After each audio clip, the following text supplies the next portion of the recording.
हर dash का दिनार। तो आपका भी दिन एक दिन आएगा। जॉब करने वाले होते हैं ना, प्राइवेट जॉब वाले, उन लोग को फ्राइडे को सबसे ज्यादा खुशी होता है।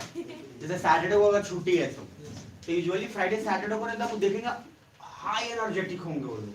अगर आप फोन भी करते हो उनको, मान लो आपको भैया चाचा एनीवन कोई भी है और वो दिल्ली में है और जॉब कर रहे हैं प्राइवेट जॉब, एकदम हाई एनर्जी से पूरा भरपूर रहते हैं और बेटा ये कर देंगे वो कर देंगे। अच्छा जैसे संडे को रात में बात करो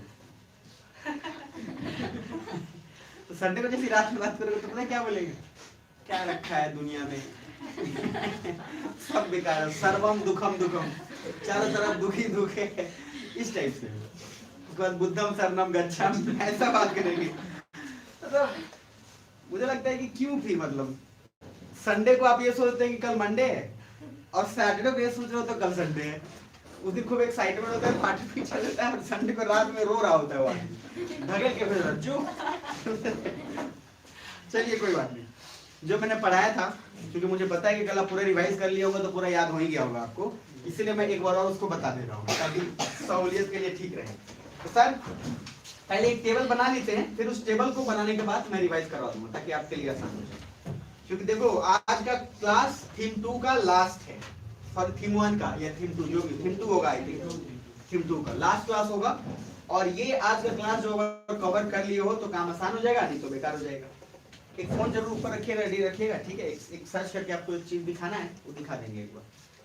चलिए तो हेडिंग डालिए पहले, वोल्केनिक लैंडफॉर्म्स। और मैंने इसका मीनिंग आपको क्या बताया था, जो लोग एब्सेंट थे वो लोगों को वीडियो देखना था, ठीक है। अब आप लोग नहीं आए तो कोई बात नहीं, लेकिन बहुत इंपॉर्टेंट था, चलो रिपीट कर दूंगा मैं जहां तक हो सके। तो वोल्केनिक लैंडफॉर्म, अब रुक जाओ पहले टेबल देख लेते हैं। वोल्केनिक लैंडफॉर्म का पहले पूरा बना लेते हैं फिर आगे बढ़ेंगे। तो वोल्केनिक लैंडफॉर्म मतलब क्या बोला था, सिंपल कि लैंडफॉर्म का मीनिंग होता है कि उस लावा के कारण जो भी स्ट्रक्चर बनेगा वो एक लैंडफॉर्म का निर्माण करेगा। मान लो अगर बन गया क्या सर, सीनरी जो बनाते हैं हम लोग, पहाड़ और इधर से नदी, और वो भी क्या एक लैंडफॉर्म ही है, एक स्केप ही है जिसको लैंडस्केप भी बोलते हैं। तो लैंडफॉर्म उससे बना है, ठीक है। तो दो तरीके का मैंने लैंडफॉर्म बोला था, एक बोला था एक्सट्रूसिव और दूसरा क्या बोला था, इंट्रूसिव। तो इंट्रूसिव का मीनिंग होता है इंटरनल के एक्सटर्नल, इंट्रूसिव मतलब इंटरनल, और एक्सट्रूसिव का मीनिंग क्या होगा, एक्सटर्नल। बात खत्म। फिर बात समझ में आ रही है क्या? तो ऐसा नो ठंडी में सब मतलब क्या हो गया, बसवा गए हो सर। देखो काम जब नहीं रहेगा आपको तो खूब ठंड लगेगा, मैं पहले बता देता हूँ। काम जब रहेगा कोई ठंड नहीं लगेगा।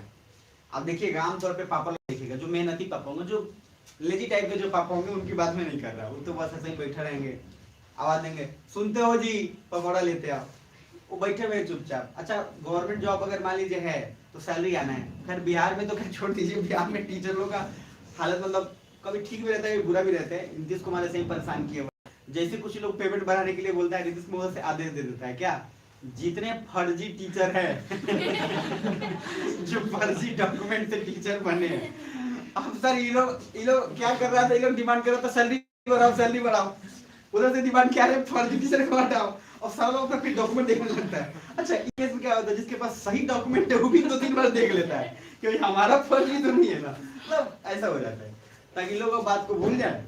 लेकिन सर याद करो, मतलब शिक्षा मित्र की मैं बात कर रहा हूँ इनडायरेक्टली डायरेक्टली, 50 रुपए से शुरुआत हुई थी और आज 40,000 और 45,000 रुपए, और कल को क्यों पहुंचेगा ही, जिस तरह से सेंट्रल गवर्नमेंट का बढ़ेगा उससे तो उनका भी बढ़ता जाएगा। तो बहुत बड़ा बात है क्योंकि उस समय उस जॉब को लेने के लिए कोई कौन लेगा 50, उतना तो पूजा खा के फेंक देते हैं, ऐसे ऐसे ऐसे बोलता था लोग। महीने का 50 रुपया था सर सैलरी, और आज उसी शिक्षा मित्र के आसपास के लोग ऐसे बोलेंगे आपको, ए हमरो मौका मिल रहा है मार दे, वो बोलेगा बार बार, छोड़े ना चाहते रहे, ऐसा लॉजिक होता है। मतलब दुनिया में कोई क्या है, दुनिया में बुद्ध भगवान ने बोला था कि सर्वम दुखम दुखम, सर्वम दुखम दुखम का मीनिंग संसार में चारों तरफ दुख ही दुख है। हालांकि बुद्ध भगवान थोड़े से नौटंकी किस्म के इंसान इस लेवल में थे, नहीं तो देखा जाए तो दुनिया में बहुत सुख भी होता है। तो उनका कहना यह था कि चूंकि इंसान बहुत मेहनत करता है कि वो कामयाब हो जाए, तो मेहनत कर रहा है तो दुख होता है। अच्छा अब कामयाब अगर हो गया तो फिर उस कामयाबी को मेंटेन करने के लिए मेहनत चाहिए, फिर दुख। अच्छा इन सब को पा भी लिए तो क्या फायदा, सब खत्म ही, तो क्या हो गया दुख। तो सर्वम दुखम दुखम, इसलिए मैं बता देता हूँ कि देखो बुद्ध भगवान का नजरिया थोड़ा ढीला हो गया था इस केस में, अदरवाइज जिंदगी बड़ी खूबसूरत है अगर आप बढ़िया से जिएंगे।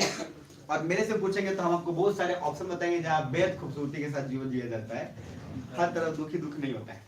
ब्यूटीफुल है सर, लाइफ एक मिलना ही अपने आप में बहुत बड़ा चीज, उसको जीना कैसे है सर वो आप पे डिपेंड करता है। नजरिया ठीक है तो खूब बढ़िया से जियोगे, नजरिया बेकार है तो बेकार ही जियोगे, समझ रहे? तो नजरिया बस खाली ठीक करना, हम ठीक कर देंगे, चिंता मत करिए। ऐसे ऐसे ऑप्शन बताएंगे ना आपको मजा आएगा, एक्साइटमेंट होगा। बस अभी चलने का प्लान है, कितने लोग चलने वाले हैं? 2 लोग तो हाथ उठा दिए, अगर बोलोगे तो चल लेंगे, ठीक है? चल लेंगे, ठीक है। तो वहाँ चलने के लिए भाई खर्चा आप ही लोगों को देना पड़ेगा, हम लेके नहीं जा सकते, मतलब हमारे पास है भी नहीं, मतलब कोशिश करेंगे। अगर आप लोग इंटरेस्टेड है होंगे अगर उस टाइप से, तो प्लान किया जा सकता है कि 1-2 दिन में लाइफ को इतना डिफिकल्ट भी नहीं बनाएंगे। मैंने कैरम बोर्ड वाला बोला भी था, वो भी शुरुआत हो ही जाएगा और 1-2 दिन कर लेंगे, ठीक है? उस बेसिस पे थोड़ा सा घूमोगे तो बहुत आइडिया मिलेगा। और खासकर पर्वत वाले एरिया में इसलिए लेके जाना चाहता हूँ ताकि आपको पता चले ये रिवर का स्लोप है कि ग्लेशियर का स्लोप ये, नहीं तो वहां जाने के बाद तो वहां जाके पर्वत में जाने पर ज्यादातर लोग का ध्यान जानते क्या होता है? बंदर पे। गजब आदमी है लोग, उसे देखो कितना बंदर है, जो आप उसको ही बात है, उसको पर्वत में इंटरेस्ट ही नहीं है, बंदर है प्रसाद लेके चला गया। और आमतौर पर बंदर उसी एरिया में होते हैं, वैष्णो देवी वगैरह जाएंगे तो अगर ऐसा कुछ प्लान होगा तो एक बार अगर आप लोग का ऐसा प्लान बने तो बताइएगा, सोच लिया जाएगा, उस हिसाब से आप लोग देख लीजिएगा। कोई जबरदस्ती है नहीं, आईएएस की तैयारी कर रहे हैं, बहुत सारे कोचिंग के टीचर लोग मतलब लेके चल जाते हैं, तो सब 10th 11th 12th वाला होता है। तो मुझे थोड़ा सा कहना ठीक लग नहीं रहा था कि मैं बोलूं, लेकिन मुझे लगा कि अगर आप ज्योग्राफी पढ़ के अगर देखते हो, खुद से भी अकेले ज्योग्राफी पढ़ के जब देखते हो आप, तो आपको और ज्यादा वो कनेक्शन बनेगा, काफी ज्यादा। और राजगीर में बहुत बेस्ट एग्जाम्पल मिल जाएंगे, चाहे एसिडिक लावा चाहे बेसिक लावा का, बहुत बेहतरीन पर्वत आपको देख के आइडिया लग जाएगा। बाकी उसके बाद जो आप मजा करेंगे वो आप अपने कर ही लीजिएगा, ठीक है जी? तो खाना का इंतजाम आप ही लोग लेकिन बनाइएगा, ठीक है? नहीं तो किसी को रख लिया जाएगा। बहरहाल चलिए इसको कंप्लीट करते हैं, फिर इसके बाद डिस्कशन करेंगे। तो 2 चीज मैंने बोला, लैंडफॉर्म्स, एक वो लैंडफॉर्म जो आपको दिख जाए, फिर बात समझ में आ रही है? जैसे जो दिख रहा है, पर्वत दिख रहा है, तो एक्सट्रूसिव है कि इंट्रूसिव है? एक्सट्रूसिव है। कुछ ऐसे भी चीज तो होंगे जो नीचे ही रह गए होंगे, हमें दिख नहीं रहा होगा, क्योंकि मैंने बोला एसिडिक लावा जो होता है, ध्यान से फिर बता रहा हूँ, एसिडिक लावा में सिलिका का मात्रा ज्यादा कि कम? ज्यादा। तो सिलिका का मात्रा ज्यादा तो स्पीड क्या होगा? कम। तो स्पीड जब स्लो होगा तो सारे के सारे लावा तो बाहर आ नहीं पाएंगे। क्या अलर्ट होकर सुन रहे हो? दिमाग उधर मत ले, तभी इस पर बोले, तो जोर से बोले यस और नो, और एकदम ध्यान से सुनना। तो मान लो एसिडिक लावा अगर स्लो मूवमेंट है तो सर कुछ ना कुछ तो फंसेगा नीचे, मतलब अंदर, और उसके अंदर रह जाने के कारण धीरे धीरे वो भी क्या होगा? ठंडा होने लगेगा, और फिर कूल होते होते सॉलिड का निर्माण अलग आड़ा टेढ़ा स्ट्रक्चर बनाएगा। सुन पा रहे? तो एसिडिक लावा में, और मैंने आपको एक वर्ड बोला था चोकिंग, तो चोकिंग क्या होता है कि जनरली एसिडिक में होता है कि क्या होता है, जो होल से जिस तरीके से जिस लेयर से आया है लावा, वो लावा क्या हो गया, उस लेयर को क्या कर दिया? बंद। और बंद होने के 5-10 साल बाद या कुछ समय बाद वो नीचे से प्रेशर बनता गया, और एक ही बार इतना प्रेशर बना उठा के फेंक दिया। इसका बेस्ट एग्जांपल बताता हूँ आपको। चावल बनता था पहले, अब तो लोग कुकर में बना लेते हैं, तो चावल बनता था तसला में, उसके ऊपर छिपी रखते, अरे मतलब ठेठ भाषा में समझो, बिल्कुल एकदम प्रैक्टिकल। तो छिपी रखते हैं, तो जब तक पूरा गर्म नहीं होता रहता है तब तक तो छिपी चुपचाप स्थिर रहता है, जैसी गर्म हुआ छिपी धीरे धीरे हिलना शुरू होगा, अरे है ना? अगर उसके बाद कुछ देर बाद अगर हटाए नहीं तो अपने आप ही हट जाएगा वो। लेकिन सर क्या हो रहा है, अब प्रेशर पूरा क्रिएट हो गया है, अब इतना क्रिएट हो गया है कि जो भी चीज उसे उठा कर फेंक देगा बाहर। सेम वैसा ही है, आप देखो जो उसमें चावल है उसको लावा फील कर लो, अब जब भी आप भात बनाओगे तो आपको फिर एसिडिक लावा याद आना चाहिए। चावल को क्या मान लो, सर प्रैक्टिकल मतलब पता चलना चाहिए, चावल क्या हो गया? लावा। अच्छा चावल अभी लावा है, उसका मूवमेंट भी बढ़ने का क्या है? स्लो, क्योंकि पकेगा धीरे धीरे तब वो बड़ा होगा। तो लावा एसिडिक होता ही नहीं, मतलब स्लो होगा ही, धीरे धीरे रास्ता ब्लॉक कर ही रहा है, पूरा ऊपर आ नहीं रहा है। अब ऊपर आने की जब कोशिश कर रहा है तो उठा के पूरा फेंक देगा, और उस केस में सर चावल भी बहुत सारे बाहर आ जाते हैं। कभी ऐसा हुआ होगा तो समझ पा रहे? बनाया होगा तो आधे से ज्यादा लोग तो खैर कुकर में बनाते हैं, कुछ लोग को कुकर से बहुत डर भी लगता है। अधिकतर लोग ने कुकर के सामने, कुछ लोगों को देखा है मैंने, मीनिया साइकोलॉजी, वो सर कुकर जैसे पीछे वो सर कुकर के पास नहीं रहेंगे, स्पेशली जब कुकर और सीटी दे रहा हो तो चावल चढ़ा के ऐसे गैस बना जला दिए, लाइट ऑफ कर दिए किचन का, और बाहर अब जो होना हो जाएगा, अंतिम में आएंगे। हाँ कुछ लोग का होता है, ठीक है?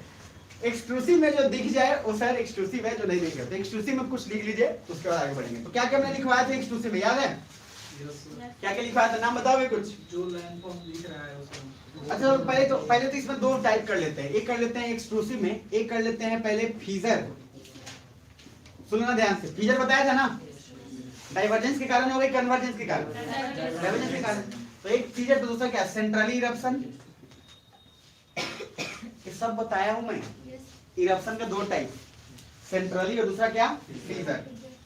चलो अब सर फीजर इरप्शन में आओ, तो मुझे पहले ये बताओ कि ये कन्वर्जेंस के कारण क्रिएट हो कि डाइवर्जेंस के कारण? कन्वर्जेंस कौन बोल रहा भाई? डाइवर्जेंस। और मैंने बोला था CCFD, याद रखो CCFD। तो C फॉर सेंट्रली, तो C फॉर कन्वर्जेंस। और FD में क्या याद रखना है? F है तो D, फीजर है तो क्या, डाइवर्जेंस। अच्छा फीजर में कौन सा लॉ मूव करेगा जनरली? एसडी की बेसिक। मैंने ऑलरेडी, सुनो ध्यान से, एक बार और रिपीट ही कर देता हूं ताकि काम आसान हो जाए। सीधा सा लॉजिक मैंने बोला था, सुनना ध्यान से, दो टाइप का बोला था, एक बोला था सेंट्रली इरप्शन, एक बोला था फीजर इरप्शन। तो मैंने बोला था सेंट्रली कब निकलेगा? जब सर स्पीड नीचे से आ रहा है, ऊपर उठ के एकदम सीधा हो गया तो सेंट्रली हो गया। फीजर मतलब ये फैल रहा है, स्प्रेड हो रहा है। तो कब होगा? जब डाइवर्जेंस क्रिएट होगा। कन्वर्जेंस के कारण नीचे जाएगा पानी तो प्रेशर ज्यादा होगा तो ऊपर ज्यादा फेंकेगा, है ना? तो जैसे ही पहुंचा नीचे प्रेशर हुआ तो वो कोनिकल से बन गया, पूरा स्ट्रेट वर्टिकल। डाइवर्जेंस में क्या हुआ? क्रैक डेवलप हुआ। तो क्रैक डेवलप के कारण क्या हुआ? फ्लो शुरू हो गया। तो सर याद रखना हमेशा, जब भी मैं बोलूं कि सेंट्रली इरप्शन तो कन्वर्जेंस समझना, जब भी मैं बोलूं फीजर मतलब क्या समझना? डाइवर्जेंस। अब जब मैं ये चीज कर दिया तो मैंने दूसरा पहलू आपके साथ मिलाया था, वो था लावा का दो टाइप, एक था एसिडिक, दूसरा क्या था? बेसिक, अम्लीय क्षारीय। तो एसिडिक लावा मैंने बोला था क्योंकि सिलिका का मात्रा 70-80% होगा और अदर मेटल्स और मिनरल्स का मात्रा 20% के करीब होगा। सुन पा रहे? मतलब एक अंदाजा। तो सिलिकेट्स का मात्रा ज्यादा होगा, इसलिए एसिडिक का मूवमेंट क्या होगा? स्लो। और मैंने बोला था कि विस्कोसिटी, तो विस्कोसिटी ज्यादा किसका होगा? एसिडिक का। क्यों? क्योंकि सर उसको रोकेगा। और विस्कोसिटी मतलब होता है श्यानता, मतलब क्या? आप चाहते हो कि खूब मूव करना चाहें लेकिन कोई चीज आपको रोक रहा है तो आपका विस्कोसिटी ज्यादा कि कम? ज्यादा।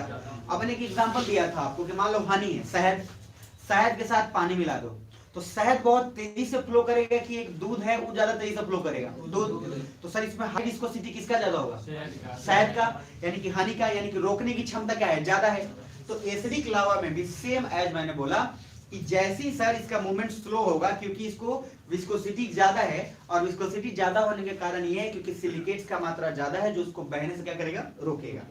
लेकिन अब वाइस वर्सा को नहीं देखते हुए बेसिक लावा में एंट्री की है। सुन पा रहे हो? हम दो चीज को मिक्सअप कर रहे हैं, सेंट्रली और फीजर को। तो सेंट्रली को कन्वर्जेंस के साथ और फिर मिला रहे किसके साथ? एसिडिक के साथ, जिसको मैंने केस लिखवाऊंगा आगे। अब देखो बेसिक लावा में बोला कि सर बेसिक लावा बना है बसाल्ट रॉक से, और बसाल्ट रॉक से ही बना है क्या? Black soil. यानी कि इस दुनिया में जितनी भी काली मिट्टी है वो सर बना है किससे? बसाल्ट रॉक से।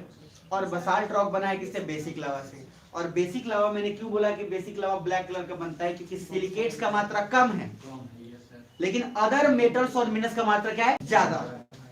और जब अदर मेटल्स और मिनरल्स का मात्रा ज्यादा है तो डार्क होगा काफी। इसलिए आपको पत्थर जो मिलता है वो कुछ पत्थर बिल्कुल व्हाइट मिलेंगे, तो कुछ पत्थर जो आपको मिलेंगे काले काले उसमें होंगे पूरा, कुछ बिल्कुल बहुत ज्यादा डार्क होगा, कुछ इसमें काला, येलो, पीला, व्हाइट सब मिक्सअप होंगे। तो जिसमें वो सब बेसिक लावा से बना हुआ कि एसिडिक से? बेसिक से, क्योंकि बेसिक्स में अदर मिनरल्स और मेटल्स की मात्रा क्या है? ज्यादा। और जब ज्यादा है तो सर इससे ध्यान रखिएगा कि एसिडिक लावा की तुलना में बेसिक लावा का मूवमेंट होगा फास्ट। बेसिक लावा मूवमेंट क्या होगा? फास्ट। लेकिन एक बात याद रखिएगा, दोनों में जब क्वेश्चन पूछेगा कि बर्बादी सबसे ज्यादा कौन करेगा, मतलब एक्सप्लोसिव सबसे ज्यादा कौन होगा, तो याद रखिएगा एक्सप्लोसिव सबसे ज्यादा एसिडिक होगा और बेसिक कम होगा। देखो क्यों? मैंने ऑलरेडी बताया कि एसिडिक का मूवमेंट स्लो है, इसका मतलब ये मत समझ लेना कि एक्सप्लोसिव कम होगा। इधर एक्सप्लोसिव इसलिए बोल रहे हैं क्योंकि एसिडिक का मूवमेंट स्लो है, धीरे धीरे अटक गया। मतलब अब खाना खा रहे थे और खाना खाते खाते चावल अटक गया गर्दन में, फूड पाइप में। अब आप किसी भी तरीके से परेशान हो कि किसी तरह से निकल जाइए, लाइक जब कांटा कभी कभी फंस जाता है, जो लोग खाते हैं, तो आप परेशान हो किसी से निकल जाए, हाँ है ना, तो आप ज्यादा दम लगा रहे हो कम ज्यादा, किसी तरीके से बाहर आ जाइए। सेम एसडी के लावा का भी मेन जो लावा था कुछ अटक गया है बीच में, और अटकते अटकते के कारण क्या हुआ, रास्ता हो गया ब्लॉक। अरे कुछ बुझा रहे हैं, और जब रास्ता ब्लॉक हो गया है तो दोबारा कुछ सालों के बाद जब वो पूरा का पूरा प्रेशर बना देगा तो सर उठा कर फेंक देगा पूरा।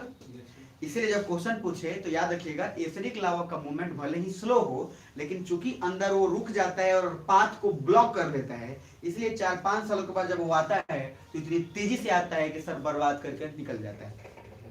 तो सबसे ज्यादा एक्सप्लोसिव एसिडिक लावा की बेसिक लावा, एसिडिक लावा। कुछ बुझा रहा है? बेसिक का क्या है, वो तो तेज मूव कर रहा है, रास्ता उसका क्लियर है, वो जो भी आ रहा है लावा बहते जा रहा है, रास्ता बंद हो ही नहीं रहा है, और रास्ता जब बंद होएगा ही नहीं तो सर प्रेशर ज्यादा क्रिएट कहां से होगा उसको, तो बस जो भी आया क्या हुआ, फ्रेश हो गया।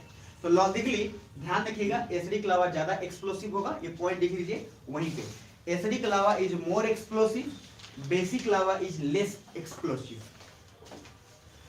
Acidic lava is more explosive, और एक्सप्लोसिव का मीनिंग समझ गए आप, लिख ही लेंगे एक्सप्लोसिव। तो मोर एक्सप्लोसिव कौन होगा, एसिडिक लावा, और लेस एक्सप्लोसिव कौन सा होगा, बेसिक लावा। लेस एक्सप्लोसिव होगा बेसिक लावा।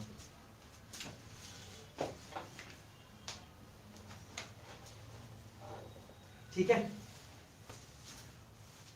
एक एक लॉजिक को ना क्लियर करते चलना बॉस, ठीक है जी, आराम से। जब इतना इजीली कॉन्सेप्ट क्लियर करते चल रहे हैं तो लॉजिक एकदम क्लियर होना चाहिए, आंखों के सामने सब कुछ क्लियर होना चाहिए, बिल्कुल कंफ्यूजन नहीं। और फिजिकल ज्योग्राफी में ऑलरेडी बताया, ज्योग्राफी में हमेशा ध्यान रखिएगा, हमेशा अप्रॉक्स चीजों को सोचिएगा, एकदम से नहीं रिजिड। मैं पहले बोल चुका हूँ फर्स्ट डे कभी भी रिजिड नहीं होना है। जैसे क्वेश्चन अगर कोई बोलेगा ना कि क्या फीजर एक्सप्लोसिव नहीं होगा, देखो मैंने ध्यान से क्या लिखवाया है, लेस एक्सप्लोसिव लिखवाया है मैंने ये लिखवाया नहीं है नो एक्सप्लोसिव्स, मैंने लिखवाया है लेस एक्सप्लोसिव्स। मतलब सीधे से बात है, बर्बाद, अरे भाई लावा से बर्बादी तो होना ही है, थोड़ा मात्रा में हो चाहे ज्यादा मात्रा में हो, लेकिन सर एसिडिक का ज्यादा होगा, इसलिए मैंने लिखा है हाई एक्सप्लोसिव, और एक जगह क्या लिखा है लेस एक्सप्लोसिव। मैंने लिखा है कि बेसिक लावा कुछ असर ही नहीं पड़ेगा, ऐसा बिल्कुल नहीं होगा।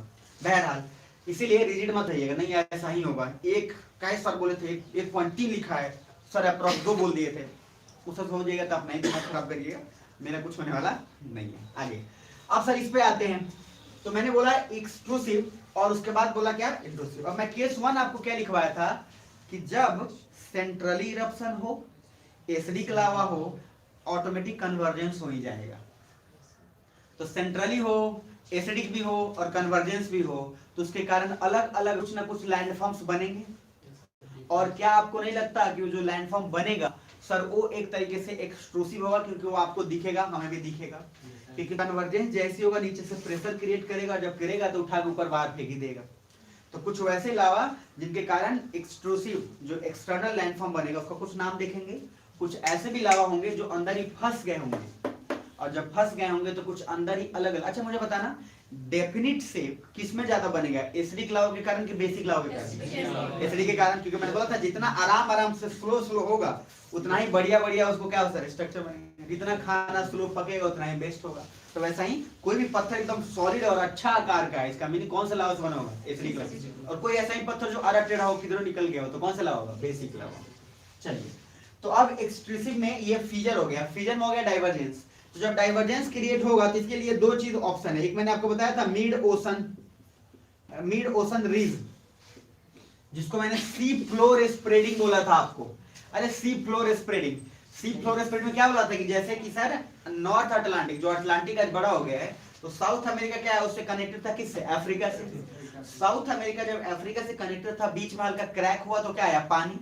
तो पानी आया तो पहले क्या बना, सी, और धीरे दोनों स्प्रेड होते चले तो क्या बन गया, ओशन। तो सर उसको बोल रहे थे सी फ्लोर स्प्रेडिंग, मतलब सी का फैलाव। तो किसके कारण होगा, डाइवर्जेंस की कन्वर्जेंस, डाइवर्जेंस। तो डाइवर्जेंस के कारण एक तो आपका इसको बोल रहे हैं मिड ओशन रीज। मिड ओशन रीज का कुछ ऐसा नहीं समझो, देखो मान लो ये क्रैक डेवलप हुआ ऐसे यूं, क्रैक डेवलप अगर होगा, ये बाहर ऊपर की मैं बात कर रहा हूं, ऊपर में पूरा क्रैक डेवलप ऐसे यूं फीजर होता गया, तो सर एक उसका उभरा हुआ भाग कुछ ऐसा नहीं होगा, क्रैक को इमेजिन करना, कुछ उठा हुआ भाग, मतलब जैसे सर नाली आप बनाते हो, महसूस करना, कोई नाली अगर बना रहे हो तो नाली बनाते हो तो इधर कोड़े, मिट्टी इधर साइड में रखे, फिर उधर से कोड़ के मिट्टी उधर साइड में रखे, अरे है ना।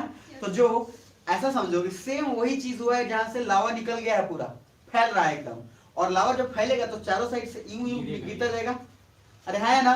तो जो उसका उठा हुआ भाग है उसी को बोलते हैं मिड ओशन रिज। ये जो RIDJGE है, रिज मतलब होता है उठा हुआ भाग, उभरा हुआ भाग, मतलब कि पहले पूरा था एकदम लैंड, फिर करना उस लैंड से पूरा लावा निकला तोड़ते हुए, जब लावा क्रैक करेगा तो कुछ लावा इधर साइड हो गया, कुछ लावा इधर साइड हुआ, कुछ इधर कुछ इधर। और सर ये चूंकि डाइवर्जेंस ज्यादातर जब भी क्रिएट अगर मान लो हो गया कहाँ पे, ऐसा समझो कि ओशन में हो गया, मान लो जब ओशन में होगा तो सर वो भी तो नीचे से पूरा एकदम क्रैक करते हुए चला गया, लावा क्या हुआ, निकलता चला गया है ओशन में, समझना ओशन में निकलते चला गया। तो सर ओशन के अंदर हैरी हेस यही तो देखने गया था कि क्रैक जो डेवलप हुआ है उसके लिए कुछ बना है कि नहीं बना, क्योंकि क्रैक डेवलप हुआ है तो ओशन के अंदर वैसा तो स्ट्रक्चर होना चाहिए। तो वो जो बना है नाली, वो जो क्रैक के कारण उसका जो उठा हुआ भाग है, जो दोनों तरफ लावा गिरता जा रहा है, उभरा हुआ भाग, उसी को बोल रहे हैं क्या, रीज। हालांकि इसका डायग्राम दिखा दूंगा बाद में, उसको क्या बोलेंगे, रीज। अभी के लिए याद रखना कि मिड ओशन रिज जो है वो उसी टाइप से कोऑपरेट कर रहा है जैसे कि सी फ्लोर स्प्रेडिंग है। और ये डाइवर्जेंस के कारण हुआ हुआ कि सर कन्वर्जेंस के कारण, डाइवर्जेंस के कारण। दूसरा प्लेट्यू,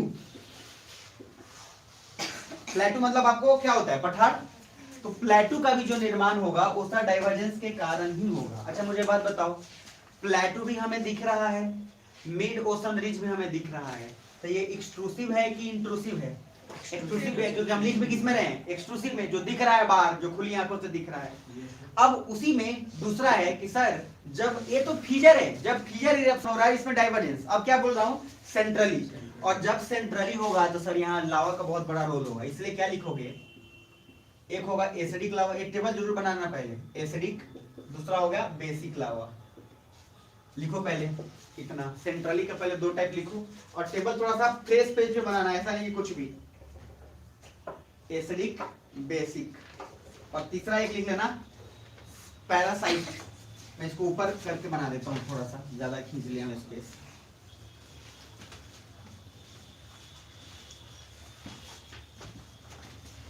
तो ये वोल्केनिक लैंडफॉर्म है, मैंने बोला एक्सट्रूसिव, और एक्सट्रूसिव में मैंने आपको बोल दिया, एक क्या बोल दिया, बोलो जरा, फीजर, और इसी फीजर के बाद दूसरा मैंने आपको बोल दिया सेंट्रल। अब इस सेंट्रल में एक हो गया एसिडिक, मतलब जब सेंट्रल भी हो एसिडिक लावा हो, बेसिक हो, और उसके बाद एक मैंने लिख रहा हूं सबवेंट, और एक फोर्थ सबवेंट, एक फोर्थ पैरासाइट, कौन नहीं, पैरासाइट सबवेंट को ही बोलेंगे। एक और हो जाएगा जिसमें आपको लेस लावा और मोर एसिड मिलेंगे, लेस लावा, लावा कम निकलेगा, कभी कभी होता है ना लावा कम निकल रहा है और राख और वो सब धुआं ज्यादा निकलेगा, लेस लावा मोर एसिड्स। एसिड मतलब क्या होता है, राख, राख मतलब डस्ट और वो सब कुछ ज्यादा मिलेगा। जैसे कि परफ्यूम खरीदते हैं, तो परफ्यूम खरीदते हैं तो मान लीजिए परफ्यूम में क्या हुआ, पहले तो परफ्यूम को तो चले, उसके बाद परफ्यूम खत्म हो जाता है तो उसके बाद खाली निकलता है क्या, हवा, उसके बाद कुछ नहीं, प्रचार भी करता है फॉग वाला, ये कौन सा परफ्यूम खरीद लिए हैं जिसमें कि सर परफ्यूम कम है और क्या है, वेपर ज्यादा है। इसलिए कहने का मीनिंग है कि सर इसमें लावा नहीं निकल रहा है ज्यादा, लेकिन लावा की जगह पे क्या ज्यादा निकल रहा है, राख, धुआं, ये डस्ट, ये सब ज्यादा निकल रहा है। नेक्स्ट, अब मुझे आप बताइए, ध्यान से समझिएगा, यहीं पे एक ही डायग्राम में पूरा समझ में आ जाएगा, जो नई क्लास की है उनको भी। अगर जब एसिडिक हो तो एक बात तो तय है कि सर कन्वर्जेंस तो होगा, सीधी बात है कि सर सेंट्रली इरप्शन ही जनरली कन्वर्जेंस के कारण हो रहा है, तो कन्वर्जेंस तो यहाँ भी होगा। लेकिन एक और पॉइंट लिखिएगा जो ज्यादा जरूरी है, कंपोजिट कोण। 3 कंडीशन जुड़ रहा है, यहां से ध्यान से देखना। अगर कोई भी लावा का एक हो रहा है सेंट्रली, सुनना ध्यान से, और लावा कौन सा है, एसिडिक, और वो कौन सा प्रोसेस रहा है, कन्वर्जेंस, तो इसके कारण कुछ स्ट्रक्चर तो बनेगा, कुछ कोण तो बनेगा। और ये सर बाहरी एक्सट्रूसिव है कि इंट्रूसिव है, एक्सट्रूसिव। और जब भी बात है कि कन्वर्जेंस प्रेशर क्रिएट करेगा तो जिसको भी ये ऊपर लेके आ ही जाएगा, और जब ऊपर लेके आएगा तो उसके कारण कुछ ना कुछ उस लावा से कुछ ना कुछ स्ट्रक्चर बनेगा। तो जब भी कभी फिर रिपीट कर रहा हूं, सेंट्रली हो, एसिडिक लावा हो और कन्वर्जेंस हुआ हो, तो इसके साथ जो स्ट्रक्चर बनेगा उसको बोलते हैं कंपोजिट कोन।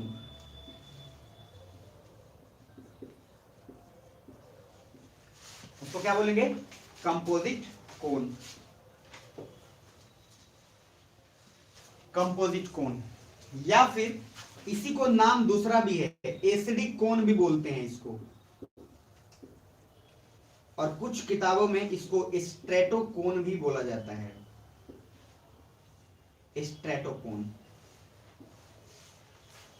या तो कंपोजिट कोन या स्ट्रेटोकोन, STRATO, या फिर कौन सा कोन, नाम बोलो, एसिडिक कोन। ये तीनों में से एक चीज बोला जाएगा। ठीक है, आगे दूसरा बेसिक है, पता ना जरा, वैसे कोन के बारे में थोड़ा जिक्र तो किया था आपको, लेकिन फिर भी बेसिक में डाइवर्जेंस तो होगा ही होगा, उसको कोई दिक्कत नहीं है, लेकिन फिर भी अच्छा, हॉट स्पॉट आप समझते हैं क्या होता है? वो वाला नहीं जो शेयर करते, हॉट स्पॉट ऑन कर। हॉट स्पॉट, हाँ, मतलब हॉट स्पॉट का सिंपल मीनिंग है, जैसे सर देखो इधर, माना कि लावा निकला है, लावा निकल के फैल गया, लेकिन लावा किसी एक पॉइंट पे सबसे ज्यादा हिट किया होगा, तब जाके कुछ उसका केंद्र बना होगा। जैसे मैंने आपको बोला था अर्थक्वेक, अरे पढ़ाया था ना, तो अर्थक्वेक में क्या बोला था? फोकस हाइपोसेंटर जाके पहला पॉइंट हिट करता है एपिसेंटर पे, याद है कि गया? गया सर आपको क्या बोला? एपिसेंटर। तो एपिसेंटर पे हिट कर रहा है, तो सबसे ज्यादा तबाही भी कहाँ होगा? एपिसेंटर पे। तो उसी तरीके से लावा भी किसी एक पर्टिकुलर जगह से तो पहले निकलेगा ही। और याद करो, जब माउथ ऑफ द वोल्केनो को क्या बोलते थे, बताओ जरा? कैल्डेरा पहले बोलते थे, और कैल्डेरा फिर बिग होता गया तो क्या बनेगा? क्रेटर। सर एक एक चीज कनेक्टेड है, अगर आप उसको रिवाइज करें ना ढंग से, तो एक पॉइंट को पकड़ के पूरा फिजिकल ज्योग्राफी रिवाइज होता है। अभी जो ये बन रहा है कुहासा और ये जो बन रहा है ये सब कुछ, सर इसके पीछे वाले जिनको पढ़ा है उनको पता है, ये बारिश हो रहा है, बारिश, और बारिश होने के लिए जो कंडीशन है बादल बनने का, ऊपर बादल नहीं बनता है, नीचे ही बादल बन जाता है, जिस तरीके से ग्लास में बनता है। सर कहने का लॉजिक ये है कि आप जब देखो ना आसपास, तो उसको देख के रिवाइज किया जाता है। मैं तो ऐसे ही करता हूँ अधिकतम, मेरा सिंपल सा मानना है, प्रैक्टिकल लाइफ में एकदम आपको पता चलना चाहिए जो पढ़ रहे हैं।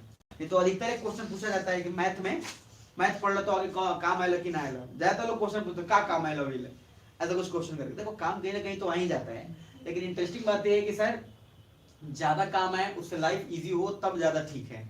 अब ऐसा आप पढ़ लिए, उस पढ़ने के बाद कुछ लोग किताब पढ़ने के बाद अपने आप को फील कर लेता है घमंड आ गया, सबसे वो बेवकूफ वाला बात है। उस किताब पढ़ के अगर आपको नॉलेज आ गया तो नॉलेज उसको बोलते नहीं है। भीमराव अम्बेडकर का नाम जानते हैं आप लोग? कौन नहीं जानता?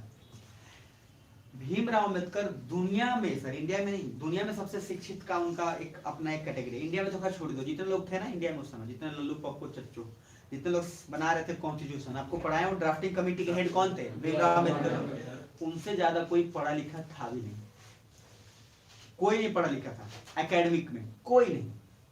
इंटरेस्टिंग बात जानते हैं क्या है कि भीमराव अम्बेडकर के इतने पढ़ने के बावजूद भी आपको कुछ बता रहा हूँ, क्योंकि उनकी जाति क्या थी? छोटी जाति थी। और जब जाति उनकी छोटी थी, मतलब कि SC ST सभी समझ लीजिए एक तरीके से, तो सर उनको ना, वो PCS ऑफिसर थे, याद है? महाराष्ट्र नागपुर में पहला उनका पोस्टिंग हुआ उस समय, मैं तब की बात कर रहा हूँ जब 1920-25 की बात। उस समय उनको रूम कहीं नहीं मिल रहा था, क्योंकि हर जगह पहले एक ही बात पूछा जाता, क्या नाम? तो भीमराव अम्बेडकर। आगे टाइटल कुछ पता ही नहीं चल रहा है ना भाई, टाइटल कहाँ पता चल रहा है, लेकिन जाति तो मुझे कहीं नहीं मिला। बाद में एक जगह उनको रूम मिला, नागपुर में, नागपुर का शायद, हाँ, तो उन्होंने ऑटोबायोग्राफी में लिखा कि वो आदमी इसलिए रूम दे पाया क्योंकि उस आदमी ने जाति पूछा ही नहीं। जब उसने जाति पूछा ही नहीं, तीनों ने बताना ठीक समझा भी नहीं। भाई सीधे तो बात है कि जब उसने पूछा नहीं, मैंने बताया नहीं। उन्होंने सिंपल लिखा, ना मकान मालिक ने जाति पूछा, ना मैंने बताया, तो उस हिसाब से इनको मिल गया रूम। ठीक, अब एक रूम मिल गया है, अब सर ये जॉब करने लगे। लेकिन कुछ दिन बाद उस कम्युनिटी में सबको पता चल गया कि यहाँ पे शूद्र जाति का ही रहे, तलवार बंदूक कटार सारा लेके सामने सोए हुए हैं अभी। रियल सर, ये इंडिया का स्टोरी, और हम बोलते हैं भारत महान है। सुन लीजिए, हम वही लोग हैं। सुबह में उठे देखे हल्ला मचा हुआ है, इनको क्या हो गया भाई, देखे कि भाई तो पूरा एकदम कार उठा रहा है, वो भी कटार साउथ का फिल्म वाला अलग अलग टाइप का वो दूसरे टाइप का हम लोग का कटार होता है, आरा टेढ़ा कहीं से भी मारो तो चारों ओर से जाता है। अब साउथ के मूवी का कटार आप देख रहे हो, बड़ा भयंकर होगा सर, वो दोनों तरफ से लगता है वो। इधर जैसे तैसे भीमराव अंबेडकर को बचाया गया, वहां उनके दोस्तों ने पीछे कमरे से जैसे बचाया। तो कहने का मतलब सिंपल क्या लॉजिक है कि अगर आप इंडिया की बात करेंगे और सब कुछ तो इतना आसान नहीं होता है। और भीमराव अम्बेडकर का बड़प्पन इसलिए है क्योंकि इतना पढ़ने के बावजूद भी आराम से अपना अच्छा लाइफ जी सकते थे। उनको तो कितना सारा सर ऑलरेडी स्कॉलरशिप मिला था, कितना उनको ऑलरेडी मिला हुआ था कि आप प्रपोजल किया, आप आइए यहाँ पे रखिए, उनको आराम से अमेरिका और कहीं भी रह के बढ़ सकते थे। तो उनको हम इसलिए इज्जत करते हैं। इसलिए जब आप किसी, मैं आपको सिर्फ एक पहलू बता रहा हूँ, यहाँ पे लोगों को भीमराव अम्बेडकर छोड़ी जाती है और बड़ी बड़ी जाती है, कहते हैं भीमराव अम्बेडकर पागल आदमी है। भीमराव अम्बेडकर महात्मा गांधी सर घोर समर्थक थे वर्ण व्यवस्था के। महात्मा गांधी ने सिंपल बोला था कि जाति व्यवस्था वैसा ही है जैसे न्यूटन का गुरुत्वाकर्षण नियम, गुरुत्वाकर्षण बल का नियम, उसके लिए जाति व्यवस्था होना ही चाहिए। घोर समर्थक इस लेवल का कि उतना ही नैसर्गिक है जाति व्यवस्था जितना कि गुरुत्वाकर्षण का नियम। और सर भीमराव अम्बेडकर बीच में आ गए, अब गांधी जी कौन आ गया रे, और भीमराव अम्बेडकर का स्टेटमेंट अलग हो गया। तो भीमराव अम्बेडकर कभी भी अपने आप को फिर हिंदू बोलने से बचने लगे और उन्होंने सिंपल बोला कि हमारा जो सर सोसाइटी है जो इतना मरा हुआ है, जिसको हम इतने हैं, तो सर उसको हिम्मत दिलाने के लिए सोचिए एक ऐसा आदमी, अरे वो अपने लाइफ नहीं जी सकते थे क्या, बढ़िया आराम से जी सकते थे सर। उनका बड़प्पन इस बात में है कि इतना पढ़ने के बाद, इतना नॉलेज लेने के बाद भी आकर अपनी कम्युनिटी के लिए और अपने देश और अपने जगह के लिए कुछ करने के संघर्ष सोचा। इलेक्शन में कभी नहीं जीते वो, तो ये प्रूव करता है कि राजनीति में कभी भी ठीक ठाक लोग थे नहीं और आज भी ठीक ठाक लोग बनते नहीं है। उनसे ज्यादा कोई नॉलेजेबल नहीं था एकेडमी कोई, लेकिन वोट में सब जितने बार खड़े हुए हार गए। उनको सिर्फ इसलिए स्थान मिला क्योंकि सर नॉलेज तो उनके पास था ना। और राज्यसभा में ऐसा हमेशा प्रचलन है राज्यसभा में कि वहां पे मैंने आपको लास और क्लास बोला था कि कोई, अरे पढ़ाया था ना लिटरेचर, आर्ट्स, सोशल सर्विस या आप साइंस में आप बस में थे। तो सर कहने का लॉजिक है कि अगर आप उस चीज को करते हैं तो उन्होंने ऐसा बनाया, इसलिए उनका बड़प्पन इस बात में। अब अधिकतर जनरल कास्ट के लोग बार बार डिस्कशन करते थे आरक्षण क्यों है, सब कुछ ये डिस्कशन बहुत है, चलता रहता है। आपको नॉर्मल यही सोचना है कि सर वो इस लेवल पे आके भी ये चीज कर रहे हैं, वो बहुत बड़ा बात है। क्योंकि अधिकतर लोग तो आईएएस बन जाने के बाद तो ऐसा मुंह टेढ़ा करके घूमेगा, किस्सा समझ रहे हैं आप, लगेगा पता नहीं क्या बन गया। तो फोन नहीं, फोन छोड़िए सर, वो सर उसके मम्मी पापा जो आज तक आपसे बात कर रहे थे, उसका बेटा या बेटी सडनली आईएएस बन गई, देखिएगा जरा मम्मी का नौटंकी, ऐसा मुंह फुला के आगे घूम रही है सर। आप कुछ भी उनको अगर बोलिए चेंज हो गया। अच्छा बेटे को कोई फर्क नहीं पड़ता है, हो सकता है क्योंकि बेटा आईएएस बना, उसको पता है कि मेरी लाइफ क्या है। मम्मी पापा यहाँ अलग टसन में, हमारा बेटा वो अलग टसन में, जब बात बात में कुछ भी होता है घूम फिर के उसी पॉइंट पे आ जाते हैं, हमारा बेटा एसपी है। तो बाद में रियलाइज होता है कि भाई जो भी है। तो खैर बहरहाल आते ही इधर। तो सर सब वेंट का मीनिंग समझने से पहले देखिए हॉटस्पॉट। हॉटस्पॉट मतलब तो केंद्र, एक ऐसा केंद्र जहां पे वोल्केनो काफी तेजी से आया है और काफी मात्रा में आया है। तो इसके कारण सर बताना चाहिए आप, बेसिक लावा है कि एसिडिक है, ये बेसिक। इसके कारण में कुछ स्ट्रक्चर बनेगा और ये जो स्ट्रक्चर बनेगा, मुझे बताओ लावा को इधर देखो सेंट्रली भी है यार। हम लोगों ने तो फिजर को इधर साइड कर ही दिया है, डाइवर्जेंस वाला तो हम लोगों ने काम कर लिया। अभी हम काम किस पे कर रहे हैं, सिर्फ सेंट्रली पे और कन्वर्जेंस पे। इधर देखो तो सेंट्रली भी है। मैंने आपको बोला था कि बेसिक लावा का मूवमेंट क्या होगा, फास्ट। तो फास्ट होगा तो क्या वो फैलता गया, अरे है ना। बेसिक लावा का मूवमेंट स्लो था तो उस पर लेयर बन रहा था। बेसिक लावा तो तेज है, वो सब विस्तारित हो रहा था। जो मैंने आपको लास्ट में एग्जांपल बनाया ऐसे बोला था कि कौन बनेगा, एक कोण ऐसे बनेगा, ये कोण ऐसे होगा कि बेसिक का मान लो ऐसे नहीं, और एक कोण सर ऐसे यूं बन रहा है। तो उसमें कौन सा, ये बेसिक है कि एसिडिक है, बेसिक। तो इसलिए इससे जो कोण बनता है इसको बोलते हैं सिंडर कोण, जिसका नाम मैंने, सॉरी सिंडर कोण बोला, सिल्ड कोण। सिल्ड कोण ये मैंने बताया था ना लास्ट वीक जब क्लास खत्म होना था तब। तो इसको क्या बोलेंगे, सिल्ड कोण। तो सर इधर जब सेंट्रली हो और प्लस बेसिक लावा हो, उसके कारण जो कोण बने उसका नाम क्या होगा, सिल्ड कोण। जब सेंट्रली हो, एसिडिक हो और उसके साथ जो कोण बनेगा वो क्या होगा, कंपोजिट कोण। तो एक बना कंपोजिट कोण, दूसरा बना क्या, सिल्ड कोण। ये क्वेश्चन पूछेगा। अब तीसरा आओ सिल्ड कोण के बाद,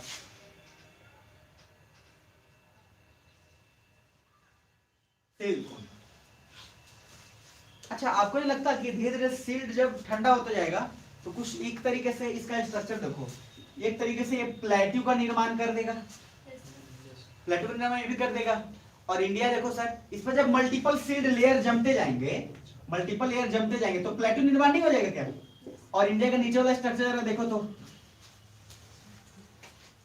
ठीक है, तो नीचे वाला स्ट्रक्चर तो है, लेकिन सर इसको हम क्या बोलते हैं? पेनिनसुला। और पेनिनसुला मैं बोल रहा हूं तो पेनिनसुला का एक अपना खास स्ट्रक्चर है, वो धीरे धीरे वो नेचुरल है, वो बन गया, ठीक है। लेकिन जब हम बात बोलते हैं प्लेटू, तो प्लेटू को एक ही मीनिंग होता है चट्टान। और वो चट्टान इस तरीके से बना है क्योंकि सर उस पर लेयर बाय लेयर काफी बना होगा। अरे चट्टान जब मतलब बोलते तो फील नहीं आता एकदम स्ट्रॉन्ग। वो स्ट्रॉन्ग क्यों बना है? क्योंकि सर उस पर लेयर कर लेयर, इसे ये देखो वोल्केनो निकला, ऐसे पूरा लावा एकदम स्प्रेड होता गया। और सर चूंकि फैलाव है, चट्टान क्यों बोल रहे हैं? क्योंकि सर फैलाव है। इधर पत्थर में और चट्टान में फर्क समझ में आता है ना? तो सर चट्टान पे धीरे धीरे चट्टान एकदम टाइट होता जाएगा और इतना हार्ड हो जाएगा कि उस पे आराम से आप वो चीज क्या कर सकते हो, क्रिकेट भी खेल सकते हो। मतलब नॉर्मल बता रहे कि रह सकता है आदमी, उस पर कुछ यूज कर सकता है उसको। लेकिन अब पत्थर इतना गोला सा है, क्रिकेट खेलोगे इस पे वो आप खेलेगा। तो कहने का लॉजिक ये है कि जब सील्ड कोन बनेगा तो सील्ड कोन के मल्टीपल लेयर उस पे आएंगे और मल्टीपल लेयर आएंगे तो प्लेट्यू का निर्माण कर देगा। और इंडिया में कहा जाता है कि इंडिया जो बना है वो सील्ड कोन के मल्टीपल लेयर से ही बना है। यानी कि इंडिया का जो निर्माण हुआ है वो कंपोजिट कौन से के सील्ड कौन से, सील्ड कौन से। और वही सील्ड कौन का धीरे धीरे लेयर चढ़ता गया और बाद में इंडिया को प्लेटू का, प्लेटू इंडिया एक तरीके से प्लेटू की तरह बनता चलेगा। और जो इंडिया हम जहाँ रह रहे हैं वो एक प्लेटू ही है, जिसमें सबसे बड़ा योगदान कंपोजिट कौन का है कि सील्ड कौन का, सील्ड कौन का। तीसरा आओ, और तीसरा समझ लिए तो लाइफ जिंगा लाला। ये बोलते हैं इसको सब वेंट। वेंट मतलब होता है क्या? वेंटिलेटर जानते हैं? तो हर घर में एक स्पेस उतना छोड़ते हैं, जानते हैं ना? किस लिए? कि सर सूरज का रोशनी है। वो अलग बात है कि आपका ऐसा ना घर है दीवार पे दीवार कहाँ पे सूरज का रोशनी आएगा? वहां तो हवा तक नहीं जाता है, दीवार पे दीवार इतना चढ़ा हुआ है, फिर भी होता तो है। तो वेंट मतलब होता है कि सर एक पासेज, एक पैसेज है, एक रास्ता है जिसके थ्रू क्या हो सकता है कि सर चीजें आ सकती हैं। लेकिन वर्ड यहाँ सब वेंट, याद रखिएगा। अभी के लिए बस समझ लीजिए, इससे जो कोन बनेगा उसका नाम होगा पैरासाइट कोन। अभी लिख लो पैरासाइट कोन, समझा दूंगा मैं, पहले लिख लो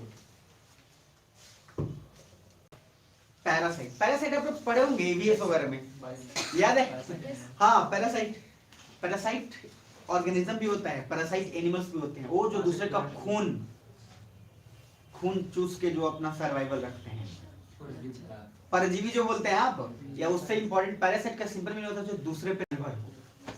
दूसरे पे क्या हो? निर्भर हो। सर जैसे मान लीजिए जू ढील, मान लीजिए तो पढ़ते हैं ना एकदम प्रैक्टिकल सोचे तब याद आएगा। देखो इसलिए वर्ड यूज होता नहीं। तो देखो मैं बताता हूँ, दो तरीके हैं फॉर्म बनने का। मैं बताता हूँ आपको, इंपॉर्टेंट समझना कुछ चीजें। बार बार आप लोगों को वही बोला, ज्ञान लेना बहुत ज्यादा जरूरी है। आप लोगों को बार बार बताया ना, दो तरीके। मैं या तो खूब टाई बेल्ट लगा के और डिल्डोल में आऊँ, जैसा होता नहीं है कि टीचर जब होते हैं तो अपना अपना सबका अपना अपना देखो तरीका है। टाई बेल्ट कोट वूट पैंट पहन के एकदम आ रहे हैं पढ़ाने, एक वो होता है, चलो ठीक है मान लिया हो गया। दूसरा एक तरीका ये है, चलो कुछ भी आ गया और कोई दिक्कत नहीं है, लेकिन जो पढ़ाया वो समझ में आ गया। यूपी के एक टीचर थे, पता नहीं मैंने आपको बताया कि नहीं बताया था सर, वो ऐसे टीचर थे कि उनके यहाँ पे लोग दिल्ली से दिल्ली मतलब इन द सेंस कि दिल्ली अंदर कहने का सेंस जैसे नोएडा वगैरह एरिया है, तो ऐसे समय में थे जहाँ पे ज्यादा दूर दिल्ली में नहीं था, मतलब एक बॉर्डर के आसपास गाजियाबाद और उसके इधर साइड में थे। गाजियाबाद यूपी में आता है भाई, लेकिन दिल्ली वाले जो रहते हैं गाजियाबाद में रहते हैं, तब कहते कहाँ रह लो? दिल्ली रही सर। गाजियाबाद भी यूपी का एरिया है, नोएडा भी यूपी का एरिया है, नोएडा भी सब कुछ यूपी में है, लेकिन वो सब के सब दिल्ली के नाम पे, दिल्ली में दिल्ली इतनी चुके हैं। दिल्ली बना कहाँ है देखो ना, मैप पे देख रहे हो, थोड़ा एरिया ले लिया यूपी से, सब थोड़ा नहीं ज्यादा एरिया यूपी से ले लिया, थोड़ा राजस्थान से खिसका लिया एरिया, ऊपर में इधर सर हरियाणा, थोड़ा हरियाणा से ले लिया, बन गया दिल्ली। बुझा रहा है? जो हरियाणा में रहता है ना वो भी आपको वही नहीं बोलेगा हरियाणा रहते हैं, कहे कि जैसे वो हरियाणा बोलेगा आपके दिमाग में एक ही चीज आएगा, मुझे तो धान खाने अब तो क्या बोलेगा? कहाँ रहते? दिल्ली रहते। वो हरियाणा बोलेगा क्योंकि सबका आवाज आ रहा है कि नहीं आ रहा है? आ रहा है, नहीं आ रहा है, कट गया। नहीं आ रहा है, चेक किए क्या?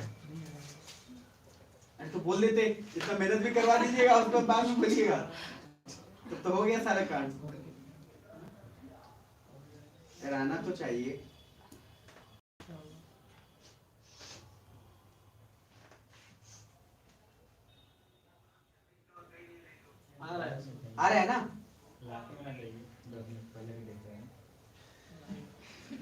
सही है सर, देखिए हाँ लग तो रहा है कि सही है, बाकी जा रहा होगा।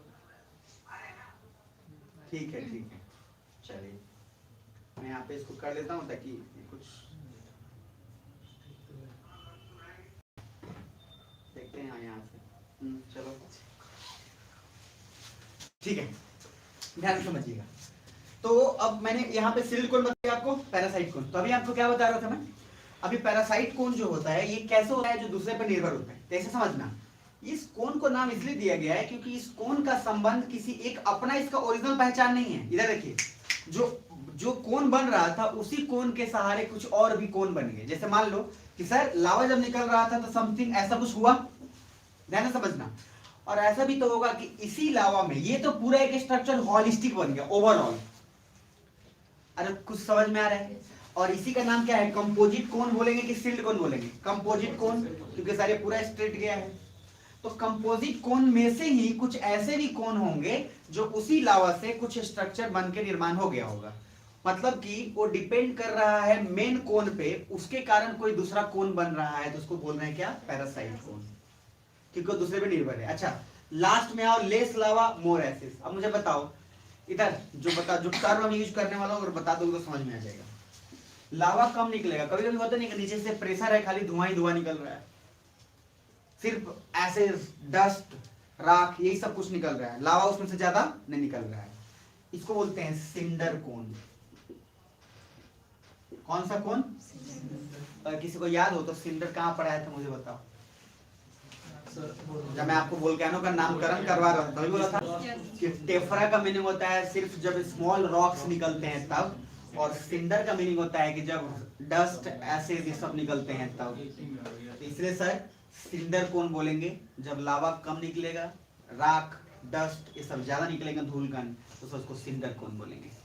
तो अभी के लिए बहरहाल फिर से इसको एक बार लिख के मैं रिपीट कर दे रहा हूँ, ये लिख लो आप, मैं रिपीट करता हूँ अच्छे से, तब आगे बढ़ेंगे।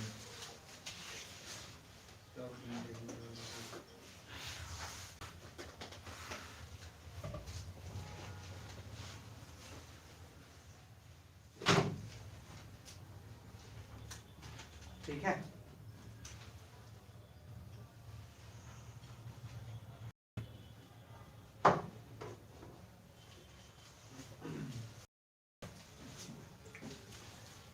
चलिए तो अभी जो एक टेबल का रिपीट कर दे रहा हूं, सुन रहे हो? रिपीट कर देना एक बार और फिर आगे बढ़ेंगे। देखिए वोल्केनिक लैंडफॉर्म दो टाइप का मैंने बोला। एक क्या बोला, पहले लिख एक साथ रिपीट कर मिला लेना है ना। तो वोल्केनिक लैंडफॉर्म दो हो गए, एक हो गया एक्सट्रूसिव, दूसरा होगा इंट्रूसिव। हम एक्सट्रूसिव में दो टाइप किए, एक फीजर और दूसरा क्या, सेंट्रली। फीजर का सिंपल डाइवर्जेंस से रिलेटेड था, हमने उसको एक साइड रख लिया, मेडोसन रेज वाला, उससे अलग बन गया। हमारा सारा फोकस था सेंट्रली पे। सेंट्रली में दो चीज हुआ, जब सेंट्रली में एक हुआ एसिडिक लावा, दूसरा क्या हुआ, बेसिक लावा। जो एसिडिक लावा है उस एसिडिक लावा के साथ एक प्रोसेस है जो होता है क्या, कन्वर्जेंस। कन्वर्जेंस जब हुआ तो उसके लिए एक कोन बना जिसका नाम क्या है, कंपोजिट कोन या फिर एसिडिक कोन या फिर स्ट्रेटो कोन। यहां तक क्लियर है? दूसरा पॉइंट, जब सेंट्रली तो हो लेकिन बेसिक लावा से बना हो तो एक हॉटस्पॉट क्रिएट होगा जिसका नाम क्या है, सिल्ड कोन। तीसरी पॉइंट, सब वेंट, एक कोन से फिर दूसरा कोई कोन बन गया तो उसको क्या बोलेंगे, सब वेंट।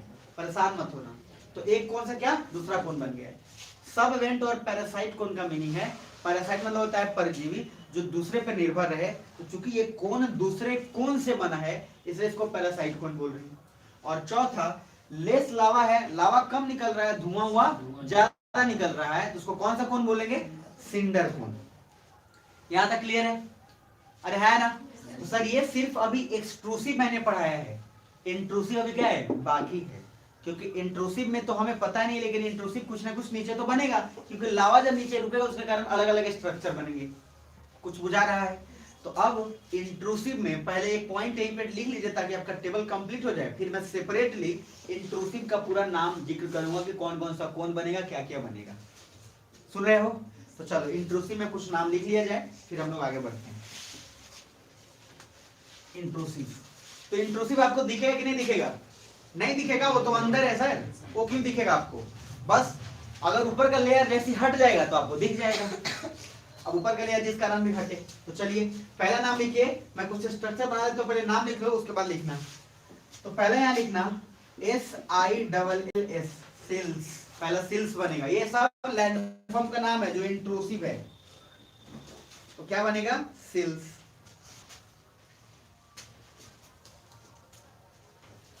दूसरा डाइक, DYKE, सिल्स के बाद लिखो DYKE, डाइक। दूसरा डाइक, DYKE, सिल्स के बाद लिखो DYKE।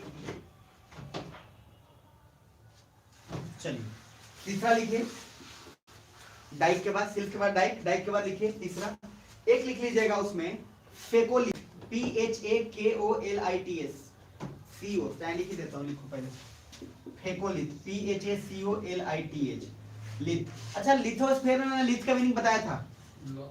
लिथ का मीनिंग क्या होता है? रॉक, चट्टान, लिथ बताया था ना लिथोस्फीयर वाले में, ध्यान रखा करिए। फोर्थ, फेकोलिथ के बाद फोर्थ लिखिएगा। नेक्स्ट लेपोलिथ, LAPOLITH, फेको के बाद लेपो, LAPOLITH। और पांचवा लिखिएगा बैठोलिथ, ठीक है, नाम याद हो जाएगा, टकाटक याद हो जाएगा, चिंता मत करो। अभी ऐसा एक स्ट्रक्चर बनाने वाला हूं, बैठोलिथ, ठीक है, देखो कैसे याद हो जाएगा, BATHO बैठो और LITH लिख लेना, बैठोलिथ, बात खत्म। एक हो गया। और देखना दिमाग में कैसे पिक्चर बन जाएगा। अब मोबाइल की जरूरत पड़ेगी, जो आप लोगों को मुझे शेप दिखाना है, और आप जैसी शेप याद हो जाएगा एकदम। पहले लिख लिए हो? Yes sir. है ना? इस जगह जरूर थोड़ा सा छोड़ के रखना, खुदा के वास्ते छूटा है ना या फिर कोने में लिख दियो। कभी क्या होता है बोर्ड पे जैसे जैसे बनते रहता है, कॉपी पे भी वैसा ही बनते चला जाता है, समझ लो। लास्ट में देखता है भाई मेरे पास तो सुविधा है मिटाने का और फिर दोबारा लिखने का, आपके पास थोड़ा सुविधा कम है। चलिए तो अब इसको समझेंगे। लिखिए इंट्रूसिव वाला जो स्ट्रक्चर है वहां पे जगह छोड़ के रखिएगा, कुछ और भी लिखवाना है, ध्यान रखे करिएगा।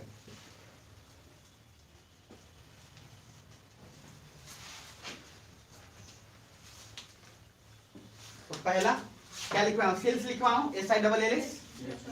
एक स्ट्रक्चर बना के मैं देखता हूं, यहाँ पे पहले आपको हिंट दे देता हूं, फिर मोबाइल में दिखा दूंगा।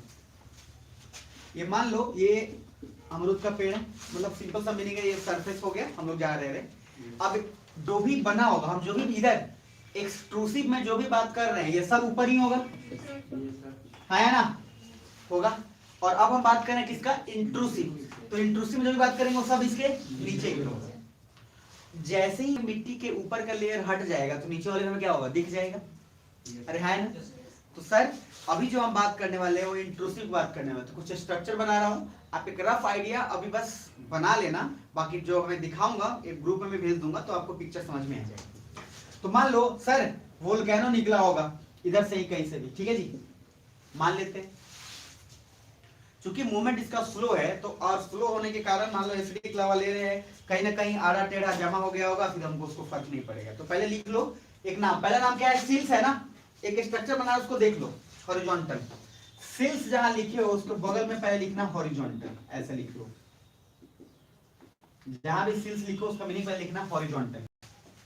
डाइक में लिखना वर्टिकल। तब तक मैं डायग्राम भी बना लेता हूं। डाइक में लिखना वर्टिकल,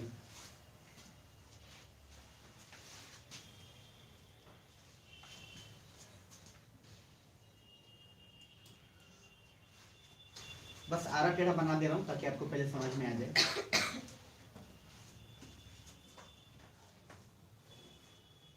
कुछ भी बना रहा हूं, कुछ भी, ठीक है? आज बस समझ लेना, बाकी आपको वहीं पे क्लियर होगा। ये देखो मैंने बोला फेकोलिथ, बॉल फेंका, ठीक है? तो बॉल फेंका तो यूं मान लो गया, ठीक, स्पिन करा दिया, तो ये गया यूं। तो आपको ध्यान से समझना, मैंने आप पर जैसे जियोसिंक्लाइन वर्ड बोला था, आपको याद है जियोसिंक्लाइन? तो मान लो मैं एक वर्ड बोल रहा हूं, एक है एंटीक्लाइन और एक है सिंक्लाइन। मतलब सीधे जैसे क्रस्ट और ट्रफ होता है ना, तो ऊपर वाला जो भाग फिर नीचे वाला भाग, वो ऐसा ही घूमता गया, अभी बता दूंगा। तो फेकोलिथ हम इसको बोल रहे हैं, जैसी फेंका हमने तो एक स्ट्रक्चर बना, उस हिसाब से उसको हम बोले क्या? फेकोलिथ। यहाँ बैठोलिथ। अच्छा बैठोलिथ होगा तो बैठा होगा तो सबसे नीचे होगा कि ऊपर होगा? सबसे नीचे। तो बैठोलिथ का कुछ ना ऐसा डोम शेप, मतलब कि गुंबद शेप, जो एक तरीके से गुंबद होता है ना, जो हमारे घर का जो डोम शेप स्ट्रक्चर है, उस हिसाब से बैठोलिथ हो गया। अभी के लिए समझना, मैंने आपको लिखवाया है ये वर्टिकल, तो ये थोड़ा ना इसी में से निकल के कुछ ऐसा बन गया कि इसका स्ट्रक्चर थोड़ा वर्टिकल है, और एक इसी में से कुछ ऐसा स्ट्रक्चर बन रहा है। तो कौन होना चाहिए? सिल्स होना चाहिए, और ये क्या होना चाहिए? डाइक। प्लीज अभी बस सुन लेना, अभी डायग्राम देखेंगे आपको समझ में आ जाएगा पूरा क्या बोल रहा हूँ। तो मैंने आपको 4 चीज लिखवाया। पहला लिखवाया क्या? सिल्स। सिल्स के बोल में क्या लिखवाया? हॉरिजॉन्टल कि वर्टिकल? हॉरिजॉन्टल। तो एक स्ट्रक्चर अंदर ही ऐसा बना हुआ है जो हॉरिजॉन्टल है। दूसरा थोड़ा सा वर्टिकल टाइप है, उसको बोल रहे हैं क्या? डाइक। जो सर फेकोलिथ है, और एक है लेपोलिथ। एक लेपोलिथ भी लिखवाया हो ना? लेपोलिथ। तो एक है फेकोलिथ। फेकोलिथ में ऐसे यूं गया, ये सर सिंक्लाइन और एंटी सिंक्लाइन बन रहा है, एंटीक्लाइन बन रहा है, ये फेकोलिथ हो गया। और सबसे नीचे कौन सा है? बैठोलिथ। अभी एक दिमाग में पहले सिर्फ स्ट्रक्चर दिमाग में प्लीज अभी रखना हल्का सा। अब एक फोन दीजिए और उस फोन में खड़ा कर दीजिए जल्दी से, थोड़ा 2 मिनट, उसमें आपको दिखा देता हूं ताकि इजीली क्लियर हो जाए, क्योंकि यहाँ पे अभी हिंट बिना दिए आपको समझ में नहीं आएगा।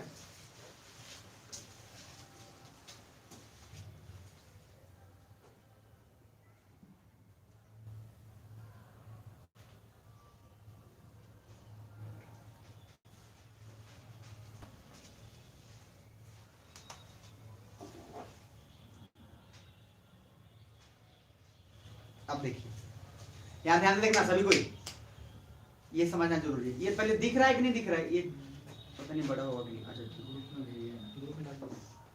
अच्छा हाँ, ये भी ठीक, गुड। हाँ इसको भेज दीजिए, तो उसको थोड़ा सा बिग करके भेज दीजिए।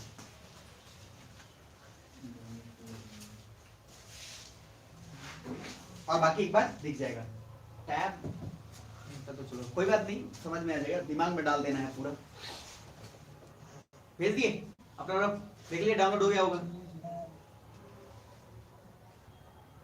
दिखाइए, नहीं जा रहा है क्या?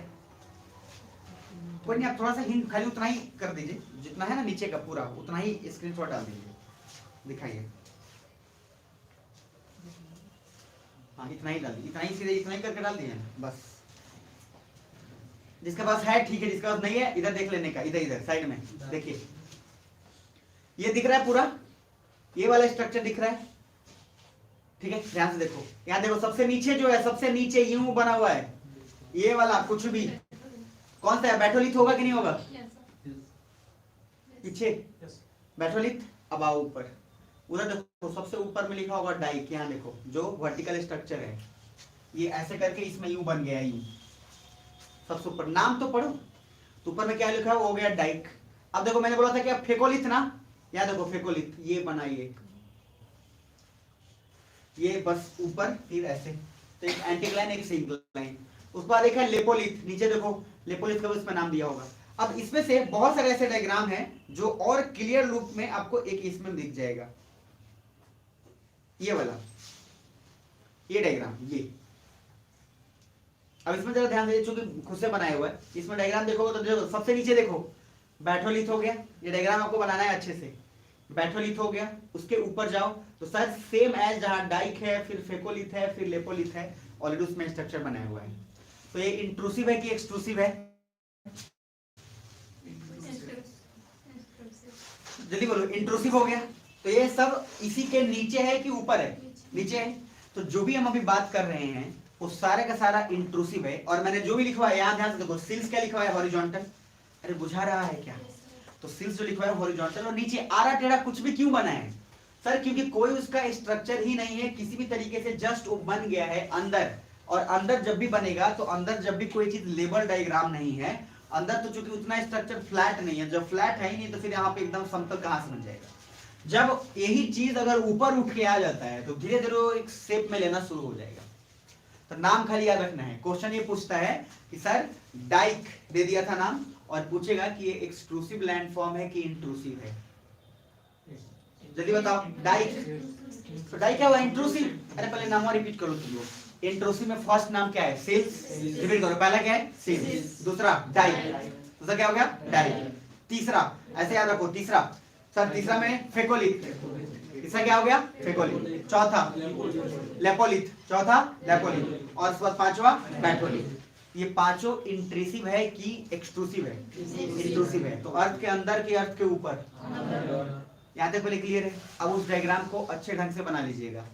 अब आते हैं एक और डायग्राम बनाते हैं और इसका खेल खत्म करते हैं।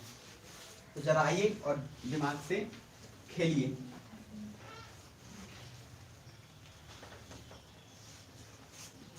तो अभी हम डायग्राम को क्या बोले थे, फिर से बोल रहे हैं। इधर देखो, वोल्केनिक लैंडफॉर्म, बस महसूस करो सामने देखो क्या चल रहा है।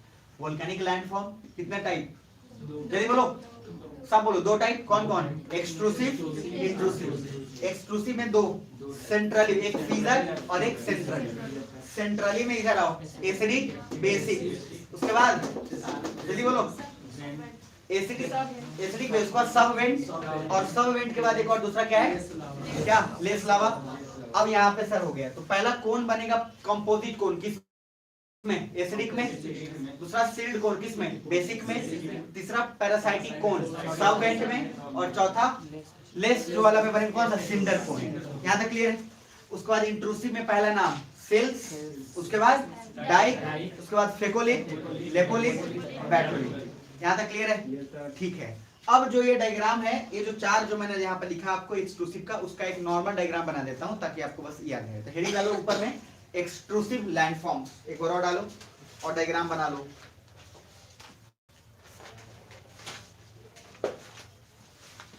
तो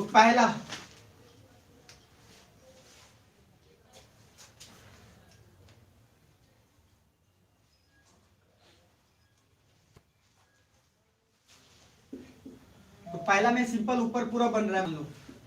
तो ये कौन सा होना चाहिए, एसिडिक की बेसिक, एसिडिक। दूसरा, तो इसको कौन सा कोन बनेगा, ये कंपोजिट कोन।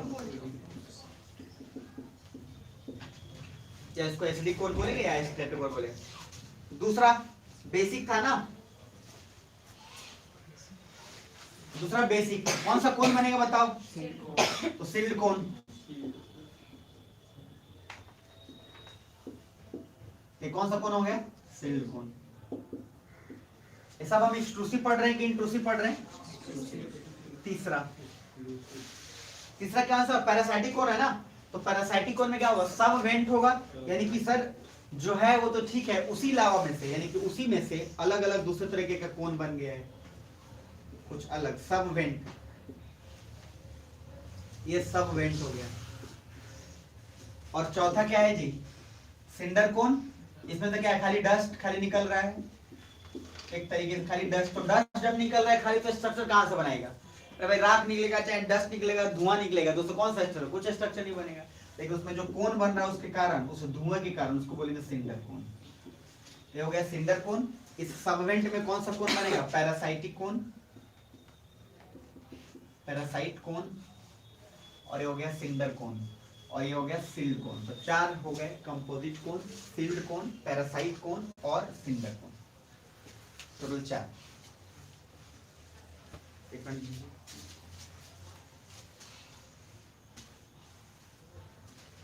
ये कमर जहाँ से टूटा है वहीं पे बार बार पैर पड़ा है।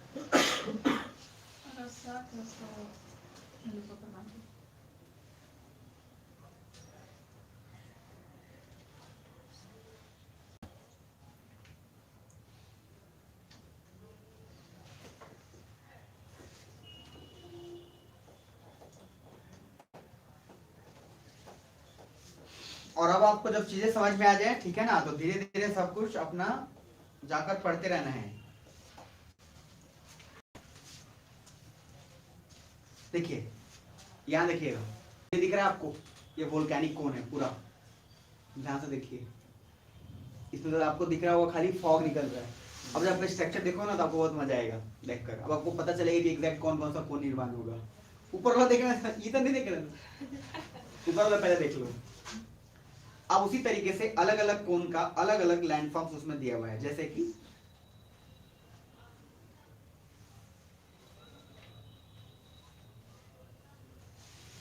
पता नहीं कहाँ चला गया। अच्छा ठीक है, कोई बात नहीं। टेफ्रा क्या था बताओ जरा,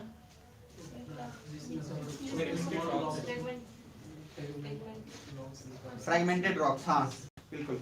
अब यहाँ ये तो उसी का है, चलो कोई नहीं, इसको रखो। एक्सट्रूसिव लैंडफॉर्म, अब अपने पे सर्च करोगे गूगल पे नॉर्मल एक्सट्रूसिव वोल्केनिक लैंडफॉर्म, जो हेडिंग है वही क्या वोल्केनिक लैंडफॉर्म इंक्लूसिव और एक्सक्लूसिव था, एक्सक्लूसिव वोल्केनिक लैंडफॉर्म जैसे सर्च करोगे ऑटोमेटिक सारा कुछ आ जाएगा। सर्च कर ही लो एक बार, जिनके पास है कर लो टकाटक यहीं पे। तो घर पे जाने के बाद ना पता नहीं क्यों मुझे ऐसा लगता है कि घर पे जाने के बाद आप लोग पढ़ते नहीं है यार, पता नहीं वो दिमाग में बैठ गया है या फिर आप लोग का हरकत से हो जाता है, क्योंकि रेडिएशंस तो निकलते हैं, रेडिएशंस दोनों तरफ से निकलते हैं, ध्यान रखिएगा। ठीक है आगे आओ नेक्स्ट।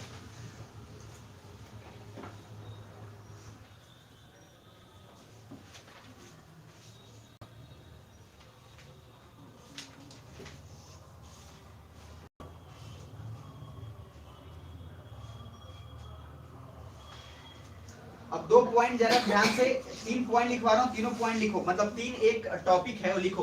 पहला टॉपिक लिखो हॉट स्पॉट वोल्केनो, पहला टॉपिक लिखो अलग से, इस पे आपको देखना है, उसके बाद तो मैं समझाऊंगा आपको, गूगल सर्च करके इस पर काम करना। नहीं सब अगर आप लोग नहीं वो देखोगे मैं आपको नहीं करवाऊंगा सिंपल, क्योंकि अब यही तरीका है, थोड़ा सा आप काम करते हो, क्योंकि ये ऐसे टॉपिक है जो आपको समझ में आराम से आ जाना चाहिए। हॉट स्पॉट वोल्केनो, दूसरा लिखो गीजर, GEYACR, जो कि आजकल बहुत जरूरी हो रहा है, ठीक है। तो पहले क्या लिखोगे hot spot volcano, hot spot volcano. तो hot spot volcano acidic lava से बना हुआ कि बेसिक लावा से? बेसिक लावा से लिखवाया था अभी। उसके बाद गीजर लिख लिए, गीजर के बाद लिखना हॉट स्प्रिंग, जिसको गर्म कुंड बोलते हैं, जो वैशाली में नहीं बोलते हैं, वैशाली में गर्म कुंड है। वैशाली कितने लोग गए हैं आप लोग? एक। वैशाली मतलब वैशाली जो बुध वाला वही वाला महावीर और ये सब कुछ, ये वैशाली जिला भी है। तो पहला क्या लिखवा हॉट स्पॉट वोल्केनो, दूसरा क्या लिखवा है जी गीजर, तीसरा लिखे हॉट स्प्रिंग, साथ ही लिखे अलग मत लिख दीजिए, हॉट अलग स्प्रिंग अलग, वैसा मत कर दीजिए, एक ही साथ है हॉट स्प्रिंग। और चौथा है हॉट स्प्रिंग के बाद फ्यूमेरोल्स, FU ऐसे लिख लेना, FUMAROLES, इसको बोलते हैं धुआंरे, सिर्फ धुआं निकलते रहता है, धुआंरे, फ्यूमेरोल्स, जो अभी आपको मिलेगा फ्यूमेरोल्स। स्प्रिंग रोल नहीं है ये नहीं तो उधर हॉट स्प्रिंग इसमें छोड़ दिया, स्प्रिंग रोल हो गया। तो 4 टर्म्स हैं जो आपको दिमाग में रखने हैं। पहला टर्म्स है हॉट स्पॉट, दूसरा टर्म क्या है जी गीजर, तीसरा हॉट स्प्रिंग और चौथा वोल्केनो, वोल्केनो फ्यूमेरोल्स। ज्यादा क्लियर है? देखो हॉट स्पॉट का मीनिंग तो ऑलरेडी मैंने आपको बताया है, वही सेंटर, यहाँ देखो इधर, इधर देखिए, महसूस करना, महसूस। हॉट स्पॉट को खाली समझा देता हूं, इधर देखो, ये मान लो ये अफ्रीका है, ठीक है जी। मैंने बोला था कि इंडिया इसके साथ मान लो जुड़ा हुआ है, ऐसे यूं अटैच है, और इसी इंडिया के साथ है मेडागास्कर। कौन सा है? मेडागास्कर। इधर देखो, ऐसे महसूस करो कि इंडिया अफ्रीका से दूर जा रहा है, महसूस हो रहा है? और इसका मैप कुछ ऐसा है, अब ऐसा कुछ अलग अलग मत समझना, जैसे भी सिखाने की कोशिश करो वैसे ही सीखना। इंडिया जो है अफ्रीका यही है, ये भी अपना इधर की तरफ जाने की कोशिश कर रहा है, इंडिया उधर जा रही हूँ, किसके साथ जाने के लिए? एशिया से जुड़ना है उसको, अरे याद है ना, लॉरेशिया पढ़ाए हो ना। अब इंडिया इधर से उधर जा रहा है, उसी बीच में जब इंडिया क्रॉस कर रहा था तब आगे जाते हुए एक ऐसा पॉइंट आया जिस पॉइंट से वोल्केनो निकल रहा था। सुना ध्यान से, इंडिया वहीं से गुजर रहा है, इंडिया क्या कर रहा है? वहीं से गुजर रहा है। तो इंडिया जब वहां से गुजर रहा है तो एक ऐसा पॉइंट आया जिस पॉइंट पर बिल्कुल उसको क्रैक, मतलब उसी, सर सोचो ना कि क्रैक वहीं से क्यों हुआ, कहीं और से क्रैक क्यों नहीं हुआ? सिंपल सा मीनिंग है कि ये ऐसे है, इसको आप जला रहे हो, ठीक, तो जला रहे हो तो जिस पॉइंट पे ज्यादा इंटेंसिटी से होगा वहीं से वो जलेगा पहले, कि जला यहाँ रहो यहाँ जल जाएगा भाई, यहीं से पहले जलेगा, है ना इधर। अब इंडिया जैसे ही उधर की तरफ जा रहा है, वहां पे लावा ऐसे निकल रहा है, ध्यान से समझो, लावा निकल रहा था, और वो लावा का बिल्कुल ऐसा सेंटर था कि सर वहां से सबसे तीव्र इंटेंसिटी से था, हाई बिल्कुल। अब इंडिया जैसी गया यूं, लावा का इंटेंशन यहाँ पे, एकदम लावा एक पॉइंट पूरा हीट कर रहा है खूब, जब हीट करेगा तो आपको लगता है कि मान लो ये इंडिया ऐसे यूं है, तो ऐसे बीच में तक क्रैक डेवलप होगा और ये हट गया। समझ पा रहे हो? जिसका मैंने कारण बताया था कि नदियां क्यों पश्चिम से पूरब की तरफ बहती है, ये हॉट स्पॉट वोल्केनो का कारण होता है। अब ध्यान से समझना, इंडिया यूं जा रहा था और मैंने बोला इंडिया प्लेट्यू, और प्लेट्यू है तो लावा जब आएगा तो उसको पिघला ही देगा। लावा तो इतना ऑलरेडी है कि सर तो किसी को भी पिघला देगा, इतना गर्म है कि वो तो पिघलाने में उसको थोड़ी वक्त लगेगा। जैसे ही क्रॉस किया उस रीजन से जहां पे हॉट स्पॉट वोल्केनो था, वहां पे चूंकि हमेशा वोल्केनो निकलता रह रहा है, वो अपने पॉइंट पे हमेशा वोल्केनो आ रहा है कॉन्टिन्यूअस, वो कहीं और पे नहीं है लेकिन उस पॉइंट पे फिक्स है। अब जैसे निकल रहा है सर, ये रहा इंडिया, क्रॉस किया, ये पार्ट को यहाँ पे पिघलाया, ये पिघला के ऐसे टूटा, इंडिया यूं हो गया। सुन पा रहे हो? ये जो टूटा है ये अलग हिस्सा है, यही टूटा है और ये महाराष्ट्र से टूटा। याद रखना, ध्यान से समझना सर, इसी के टूटने के वजह से चूंकि जो हॉट स्पॉट निकल रहा था वो कौन सा लावा होगा, एसिडिक की बेसिक? हॉट स्पॉट बनेगा किसी कारण? बेसिक के कारण, क्योंकि मैंने बोला कॉन्टिन्यूअस निकल रहा है, और कॉन्टिन्यूअस तो सिर्फ बेसिक में निकलेगा, क्योंकि एसिडिक तो आराम आराम से है, कुछ दिन तक रुक जाएगा फिर बाद में आके एक पे उड़ा देगा। अरे सुन रहे हो? इधर तो सर ये जो इंडिया इधर जो टूटा वो महाराष्ट्र वाले, जो ये महाराष्ट्र दिख रहा है, तो ये महाराष्ट्र वाले रीजन से टूट के अलग हुआ। यानी कि हॉट स्पॉट जो वोल्केनो था वो बेसिक लावा था कि एसिडिक? जल्दी बोलो कौन सा? बेसिक। और बेसिक लावा से सर इसीलिए महाराष्ट्र के आसपास कॉटन इंडस्ट्री ज्यादा है, क्योंकि बेसिक लावा से ब्लैक सॉइल बनता है और ब्लैक सॉइल कॉटन, इसीलिए सूती कपड़ों का फैक्ट्री भी गुजरात और महाराष्ट्र में ज्यादा मिलेगा। हर चीज का कारण है सर, इसीलिए आपको देखो जितना भी टेक्सटाइल फैक्ट्री है वो कहाँ मिलेगा? महाराष्ट्र में। जानते हैं रटते हैं सब, मैं आपको ऑनेस्टली बता रहा हूं, मैंने लाइफ में रटा ही नहीं चीजों को। अगर हमसे पूछा जाए कि ये चार, और सिर्फ मेरी नहीं और भी सारे लोग, चार ये इंडस्ट्रीज है, ये चारों इंडस्ट्री कहां सेटअप करोगे, मुझे बस लॉजिकली मैं आइडेंटिफाई कर लूंगा 2 मिनट में कनेक्ट होके कि सर ये इंडस्ट्री कहां होना चाहिए। क्यों? क्योंकि sir hot spot volcano Maharashtra के पॉइंट पे सबसे ज्यादा हिट किया, और इतना हिट किया कि यहां से ब्रेक हुआ, और हॉट स्पॉट एसिड के बेसिक लावा, और बेसिक लावा से सर वो प्लेट्यू का निर्माण करेगा, और बेसिक लावा से सॉइल कौन सा सॉइल बनेगा? Black soil. और ब्लैक सॉइल फेमस होता है कॉटन के लिए, जहां कॉटन होगा वहां ब्लैक सॉइल होना चाहिए, और जब कॉटन होगा तो कॉटन से टेक्सटाइल इंडस्ट्री बढ़ेगा। इसीलिए सबसे ज्यादा आपको कहां बिहार में आपको टेक्सटाइल इंडस्ट्री मिलेगा? बहुत रेयरिस्ट। महाराष्ट्र और गुजरात में तो इतना सूती कपड़े के फैक्ट्री, इतना टेक्सटाइल का है सर, अलग लेवल का काम चलता है। और जब महाराष्ट्र आएगा देख लो तो सर गुजरात अब छूता थोड़ी ना रह गया, तो पहले तो महाराष्ट्र गुजरात साथ ही था। तो सर इसलिए सबसे ज्यादा कपड़े की फैक्ट्री, और सबसे सस्ते कपड़े भी आपको जाएंगे, और सूरत की कारीगरी, जैसे आप बार बोलते हैं कि सूरत की कारीगरी बहुत अच्छी होती है, उसके पीछे कारण ये है कि सर बेसिक लावा के कारण ब्लैक सॉइल बना, तब जाके सूरत वहां पे टेक्सटाइल इंडस्ट्री में ग्रो कर पाया, नहीं तो सर ये फैक्टर कहीं और क्यों नहीं हो पाया? सिंपल सा बात। अरे हाँ है ना, अगर इसके जगह पे बिहार होता तो बिहार में टेक्सटाइल होता। तो सर सोचो आप, सिर्फ आपको ये समझाने के लिए कि फैक्ट्री यहाँ क्यों है, उसको समझाने के लिए बेसिक लावा पता होना चाहिए, एसिडिक लावा, फिर कन्वर्जेंस, फिर पीछे का सारा, तब जाकर आप पता कर पाएंगे कि हाँ यहीं पे क्यों फैक्ट्री है। इसीलिए आगे चल के मैं रटते हैं लोग इंडियन ज्योग्राफी में कि सीमेंट इंडस्ट्री कहाँ लगेगा सर, उसके बाद ये सोना का इंडस्ट्री कहाँ है, फिर ये कुछ रटने की जरूरत नहीं है, आपको आइडिया लग गया। इधर देखो, अब ये इंडिया का स्ट्रक्चर है, मैं सिंपल हिंट दे रहा हूं आपको, देखना ध्यान से। क्या सुन रहे हो? इंडिया का स्ट्रक्चर है तो मान के चलो, मैंने बोला इंडिया प्लेट्यू से बना है, और प्लेट्यू हार्ड मतलब चट्टान हार्ड है ना, तो मुझे बताओ इंडिया का जो नीचे का स्ट्रक्चर है, नीचे ये सबसे नीचे जो मैंने ओट बताया, तो नीचे तमिलनाडु और केरला वाला, आप कॉमन सेंस से मुझे बताना कि अगर ये इंडिया है तो जो नीचे का स्ट्रक्चर होगा इसका वो ज्यादा हार्ड होगा कि ऊपर का? नीचे का। सिंपल सा मीनिंग है कि घर का जब बेस मजबूत होगा तो बिल्डिंग क्या होगा? बढ़िया। अरे हाँ ना, इधर देखिए, इधर समझिए थोड़ा सा, अगर अलॉट हो तो बोलो समझा, अलॉट हो तो जो थोड़ा सुनो, समझना इधर ध्यान से। ये ऐसे बना हुआ है, ये नहीं कि काफी हार्ड है। अब अगर हार्ड है तो आप नॉर्मल सोचना, इसका मिट्टी और इसका रॉक इतना हार्ड होगा कि कोई अगर खेती करने जा रहा है तो फरवे टूट जाएगा। हार समझते हैं ना? हार नहीं भाई, हार। तो फार का सिंपल मीनिंग है कि प्लग करने के लिए, प्लगिंग के लिए जब इस्तेमाल करेंगे, खेत जोतने के लिए इस्तेमाल करेंगे, तो चूंकि इसका हार्ड है तो यहाँ पे खेती इतना आसान होगा कि नहीं? खेती आसान ज्यादा नहीं होगा, टफ होगा। इसीलिए तो ज्यादातर एग्रीकल्चर सेक्टर आपको नीचे नहीं मिलेगा। ज्यादा आपको कहां सुनोगे केरला में कृषि प्रधान देश है, तमिलनाडु कृषि प्रधान देश है, नहीं मिलेगा, क्योंकि वहां का जो है वो काफी हार्ड रॉक, और हर हार्ड रॉक का अपना एक खासियत होता है। और हार्ड रॉक का जब खासियत हो सर, तो ज्यादातर वो बंजर भूमि की तरह यूज होता है, काम के लिए नहीं होता। तो वहां पे क्या होगा? दो चीज होगा, वहां पे फैक्ट्री लगाना आसान होगा, जैसे ऑटोमोबाइल सेक्टर, आईटी सेक्टर। तो सर आपको इसीलिए साउथ इंडिया में, जैसे चेन्नई में क्या बोला था? Silicon valley. सिलिकॉन वैली आपको बोला था बेंगलोर, और चेन्नई को क्या बोला था सर? जल्दी बताओ। हाँ, डेट्रॉइट, बहुत बढ़िया, डेट्रॉइट। तो डेट्रॉइट ऑफ इंडिया क्या होगा? चेन्नई।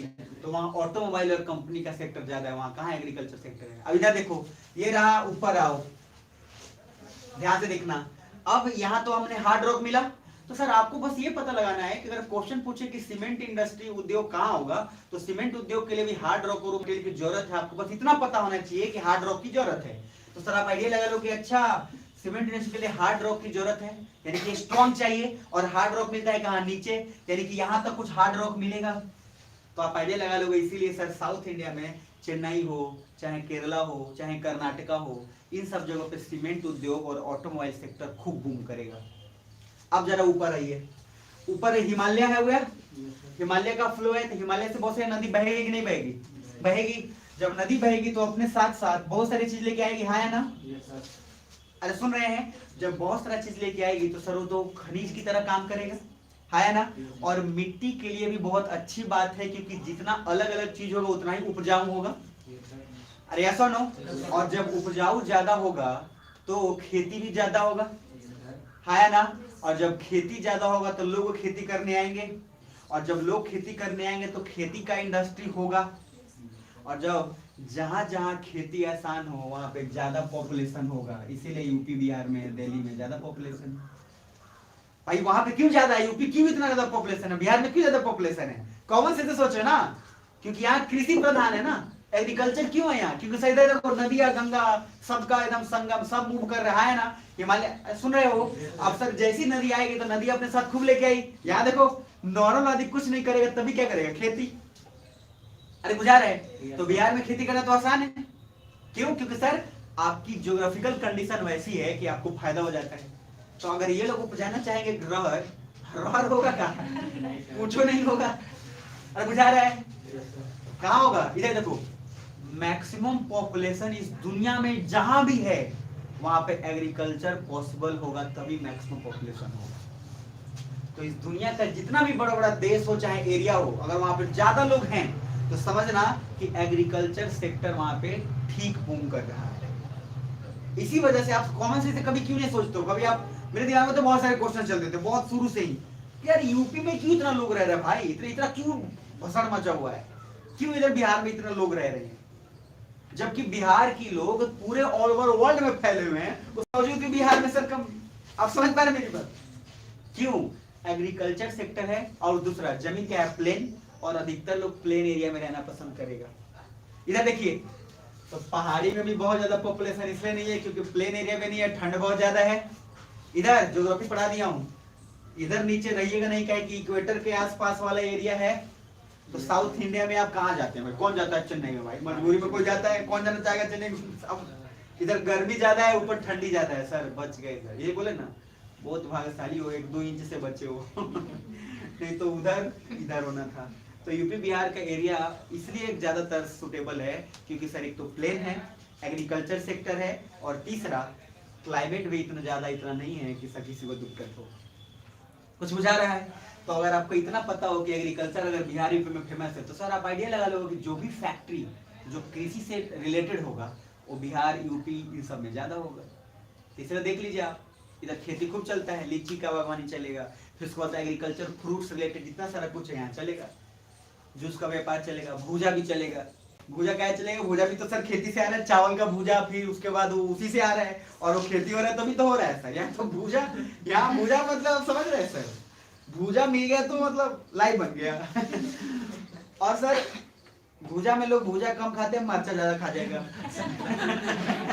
समझ में आ रहा है? वो एक अलग कॉन्सेप्ट है। वो दुकान वाला लोग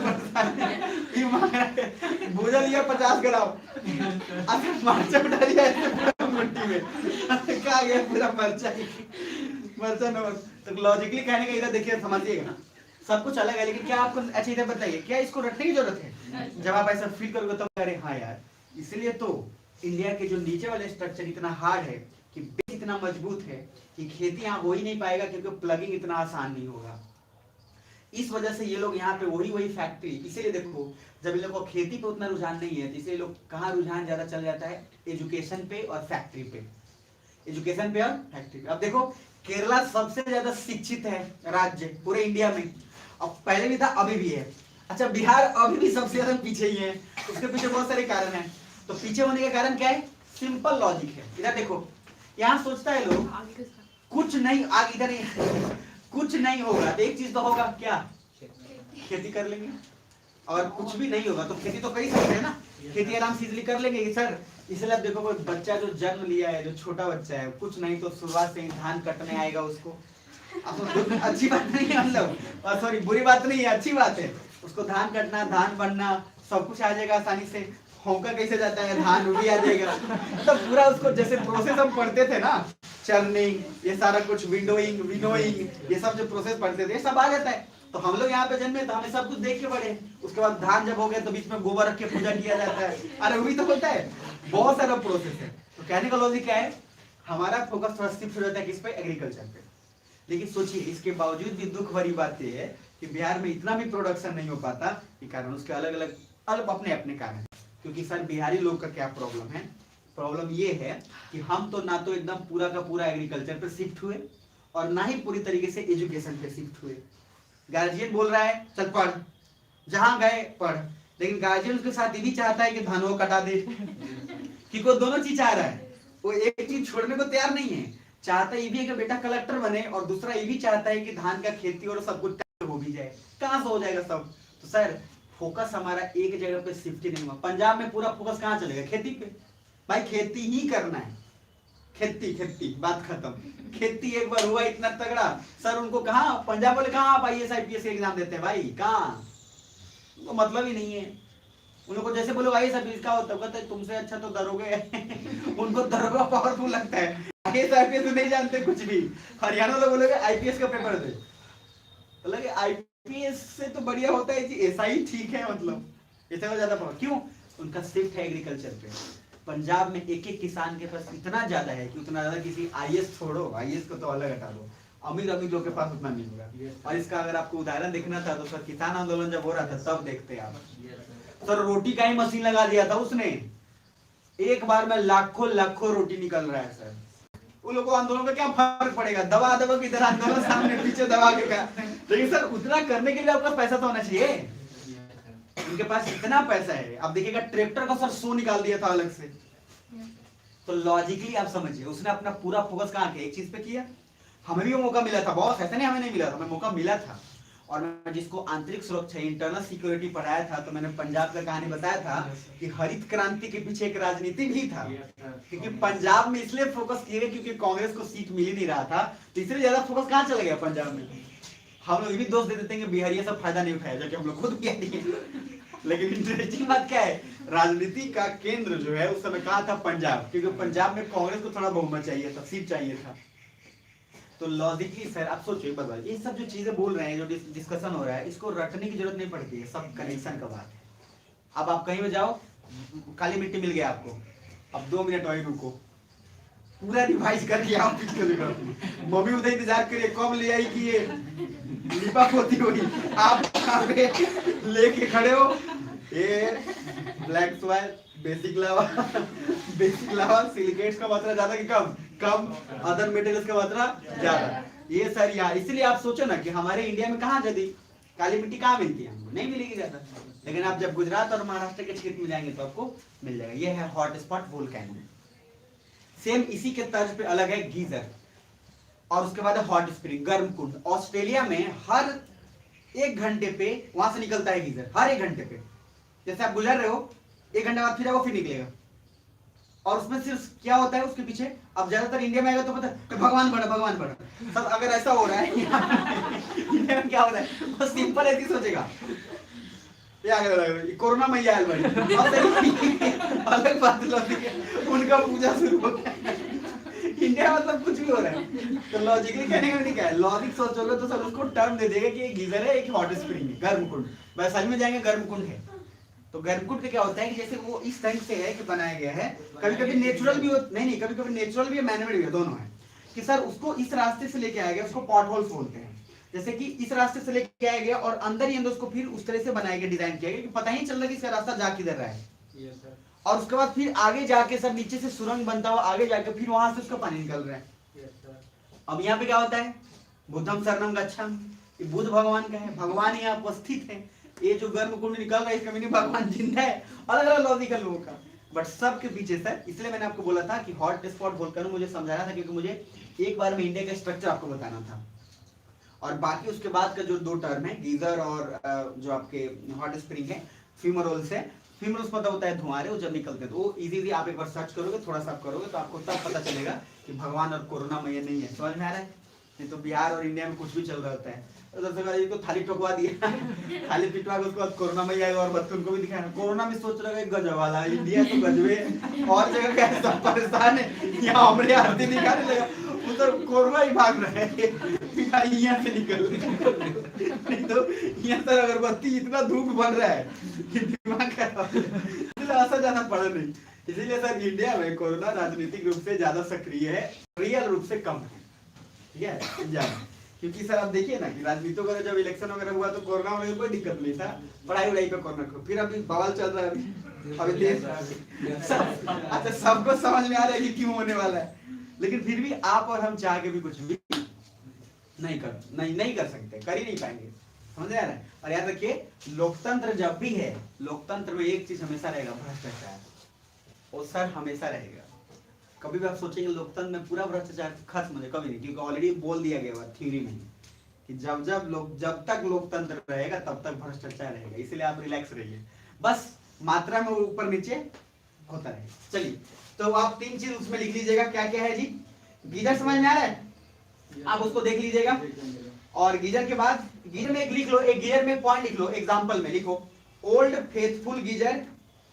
ये एक नेशनल पार्क है यूएस में, जहां पे हर 61 मिनट में गीजर यहां से निकलता है पानी, यूं तो लिख लो उसका नाम ओल्ड फेथफुल, पुराना है लेकिन फेथफुल है, भरोसेमंद, old faithful geyser yellow stone, सब एक ही नाम है सर, निबंध नहीं है, नाम है ये।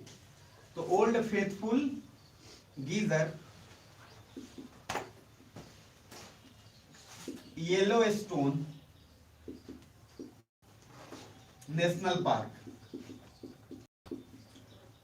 Of USA. ये सर नेशनल पार्क नाम है, समझ रहे, निबंध नहीं है ये तो नाम। अब जाएंगे ना लवासना में, तो एक नियम है लवासना में, जो नॉर्थ इंडिया का है उसको 2 ही लोग के साथ रहना होता है, या तो दक्षिण भारत के किसी के साथ या नॉर्थ ईस्ट के साथ। नियम है, वहां कुछ नहीं करिएगा, वहां जाकर हम 2 नहीं हमको उसके साथ रखिए ना, वहां कुछ नहीं चलेगा आपका, तो थोड़ा मांगा चुप यहाँ से। तो होते नहीं कि दो फ्रेंड थे, दोनों फ्रेंड क्या हुआ, आईएएस बन गए। मान लो लवासना गए, ऊपर है जी हमारा कमरा तो इसी के साथ रहना चाहिए पकड़ के कहाँ बैठा दो वहां रूल है, कंपलसरी है कि नॉर्थ इंडिया में इधर इतने जो उत्तर भारत के जितने भी लोग हैं उन लोगों को इनके साथ रहना है। साउथ इंडिया के साथ तो आपका एक रूम पार्टनर साउथ इंडिया होगा या फिर नॉर्थ ईस्ट का होगा, और नॉर्थ ईस्ट जैसे बोलो तो याद होना चाहिए अरुण अश्विन मेघावाला पूरा। तो सर पहले समझ में आ रहा है? Yes sir. अब अब उसमें क्या होता है, आप तो गए नॉर्थ इंडिया से, यहाँ बिहार से, कहो का हाल बा इस टाइप से, अच्छा वो आया चिंग चांग पिंग पांग करके आप समझ रहे? अब आपने अब उससे जैसे कि आती है शुरुआत में, अब आपने नाम पूछा, बोला कि चिंग, अब जैसे आपने नाम बोला सर, बोला कि नाम है ये हमारे यहाँ तो मतलब इतना तो टाइटल ही खाली होता है, तो तुम्हारा नाम, अब बोल दिया चौधरी चरण सिंह यादव प्रसाद बोल तो बोला तुम्हारा नाम है कि निबंध है अब ये जो है ये जानबूझकर चीज इसलिए किया जाता है, नॉर्मली आप एक बार मिल जाएं, सब तो इंडिया के ही पार्ट है ना, आपको सब उसके बाद धीरे धीरे जानने को मिलेगा। इसका फायदा कब होता है, ट्रेनिंग में, क्योंकि आपको नॉर्थ ईस्ट में भेजा जाता है जब भारत दर्शन होता है, तो पूरा सर ब्यूटीफुल है, मतलब जबरदस्त सीन होता है, मतलब भारत दर्शन सबसे बेस्ट है। अच्छा अधिकतर लोग जो आईएएस नहीं बने उससे पहले उन सबको लगता है भारत दर्शन उनको सबको अच्छा लग रहा होता है सुन के, उनको पता थोड़ी ना कुछ है, लेकिन अधिकतर आईएएस आपको ये बोलेंगे भारत दर्शन सबसे बेस्ट पार्ट होता है ट्रेनिंग का, जो कि होता है फ्री में, पूरा इंडिया कैसे घूम पाइएगा फ्री में, खाली मेहनत लगेगा, आईएएस बन जाइए फ्री में, ऑल ओवर इंडिया के 28 स्टेट्स, यूनियन टेरिटरीज और सभी के स्टाफ, सभी डिफेंस के, आर्मी, एयरफोर्स, नेवी, सभी कोई से आपको मिलवाया जाता है और सभी कोई से सीखना है पूरा सर, उसमें जितना एकदम जबरदस्त मजा आता है उसमें। हर आर्मी चीफ का हेड आपसे मिल रहा है, हर कोई, हर आर्मी का हो, नेवी का हो, एयरफोर्स का, सभी से रूबरू होना है और सब अपना अपना आपको एक्सपीरियंस ज्ञान देंगे, उनसे सीख के, और आपको प्रोजेक्ट सबमिट करना होता है, तब जाके नंबर मिलता है। उसी तरीके से नॉर्थ ईस्ट स्टेट में जाके आपको पढ़ाना है ट्राइबल्स को, तो वहाँ फायदा होगा क्योंकि आपका रूम पार्टनर कहाँ है, चिंगचांग है, अब उसको पता है उधर का एरिया, तो सर आराम से आपको घुमा देगा। और नॉर्थ ईस्ट वाले को जब नॉर्थ इंडिया में आना होता है तो सर आप हैं, आप वहाँ बाहुबली बोलेगा चल ना के सरिया घुमाता नहीं समझते, और सर आपको तो पता है कि आप इधर के हैं, तो आप इधर के अपने बाहुबली है। अच्छा, जैसी नाम आता है असम का और आपको बोलता है चलो असम घुमाते हैं, तो पहले तो रहता है बच के हैं तो उस समय वो बोलता है चल यार गुरु करेंगे। तो ये मिलाप आईएएस में, इसलिए आप देखिएगा जब आईएएस बन, उसका ब्यूटी ये है कि अगर आपके पापा किसी भी जिला में है, क्योंकि आपका ट्रांसफर होना तय, आप तो होते रहेंगे, आप घूमते रहेंगे, तो जिला में जब किसी के ट्रांसफर, चूंकि आप ट्रेनिंग के समय तो साथ रहे हैं, तो उस पर्टिकुलर डीएम से जब आप कांटेक्ट करते हैं तो 2 मिनट में डीएम इलाज करा देता है। जैसे कि पता नहीं लोकेश कुमार थे, उन्हीं के मम्मी पापा का बहुत ज्यादा तबीयत खराब था, उन्होंने एक फोन किया और सर वो उस समय दूसरे जिले में पोस्टिंग थे, उन्होंने मोतिहारी में पोस्ट किया। लोकेश कुमार यही के हैं, कहीं गाँव के नहीं सर, मतलब नजदीक गाँव कहीं है मोतिहारी के। तो सर उन्होंने फोन किया और उसके बाद 2 मिनट में सर एक बार फोन किया, सर अस्पताल रात में एकदम हो गए। भाई पावर तो मैंने से किया उतना तो होना ही चाहिए, था तबियत और ठीक कर दिया, सिंपल सा लॉजिक है। इस दुनिया में क्या है, 3 चीज जिसके पास है वो सक्सेसफुल है। क्या क्या?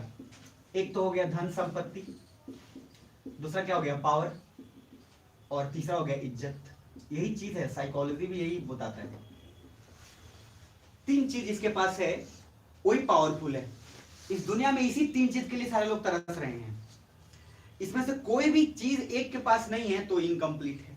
अब देखिए समझिए, हालांकि साइकोलॉजी में आगे बताएंगे आपको एथिक्स के पेपर में, बट देखिए धन और संपत्ति आपके पास है, कोई दिक्कत नहीं है आपको। लेकिन मान लीजिए इधर पावर, आप बच्चे हैं, आपके पास धन संपत्ति है क्योंकि पापा का है, लेकिन जब बात आता है डिसीजन का, तो आपका मन हो चाहे ना हो, पापा बोलेगा करना है तो जैसे चू चुकी है उसके बाद तो आपके पास हो सकता है ये हो। अगर ऐसा नहीं, जैसे ही आपने बोला आज नहीं जाएंगे, पापा चलो 2 बार लगाए जाना है, निकल लिया। तो पावर का मीनिंग क्या है, सिंपल इधर पावर का मीनिंग क्या है कि सर पावर का एक ही मीनिंग है कि आपको मन हो चाहे नहीं हो, बट वो आप में इतना शक्ति है कि आप किसी से भी काम करवा सकते हैं, चाहे उसका मन हो या नहीं। जैसे गवर्नमेंट है, लॉकडाउन लगाएगा, आपको जो जितना गुनगुनाना है गुनगुनाइए, वो लगा देगा, है ना।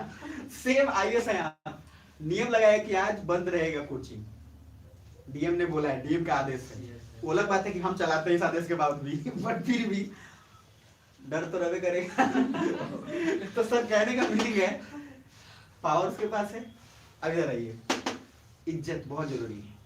अब एक ब्राह्मण फैमिली है, समझिएगा, तो ब्राह्मण फैमिली को इज्जत आमतौर पे खूब मिलता है, अरे है ना, आमतौर पे, खैर अभी चेंज हो रहा है लॉजिक, लेकिन फिर भी ब्राह्मण को जहाँ मिला पाव लगे पंडित जी हो जाता है। ब्राह्मण सोचता है यार इज्जत उज्जत तो ठीक है, पैसे नहीं है मेरे पास आप सोच रहे इज्जत तो ठीक है, पूजा कराने गया वहां पाव लग गया, पाव लगी अच्छा वो कुछ हो गया, पैसा मिला 2 रुपया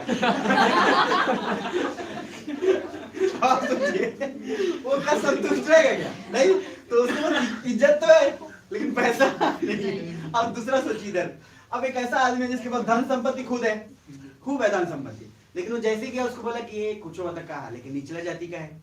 देखो ये मैं बोल इसलिए रहा हूँ कि वो अब उसको सडनली क्या लगेगा यार पैसा उसा तो है लेकिन इज्जत नहीं है भाई, से मारो गुंडा है। अब उसने पैसा मार पीट के अर्जित कर लिया, लेकिन जहां जाता है सब लोग एक ही बात बोलते हैं गुंडा है, कैरेक्टरलेस आदमी है, तो सब फिर उसका इज्जत नहीं है। तो कहने का भी क्या है, सक्सेसफुल आप तभी हैं जब आपके पास ये तीनों हो, उन तीनों में से कोई भी एक छूटा है तो आप सक्सेसफुल नहीं। अभी आपके लिए क्या चाहिए, आप अभी एज में क्या चाहिए, अभी तो ज्यादातर 2 ही चीज चाहिए आपको, ये तो जिनके पास ये है वो इसके भूखे हैं, और जिनके पास अगर ये है तो इसके भूखे हैं, क्योंकि ये नहीं मिल रहा। घर में सबकी पूछाई हो रही है, आपको सबसे अंतिम में पूछा जा रहा है, तू बताओ तो और का विचार, फिर चाहे छोड़ो तो और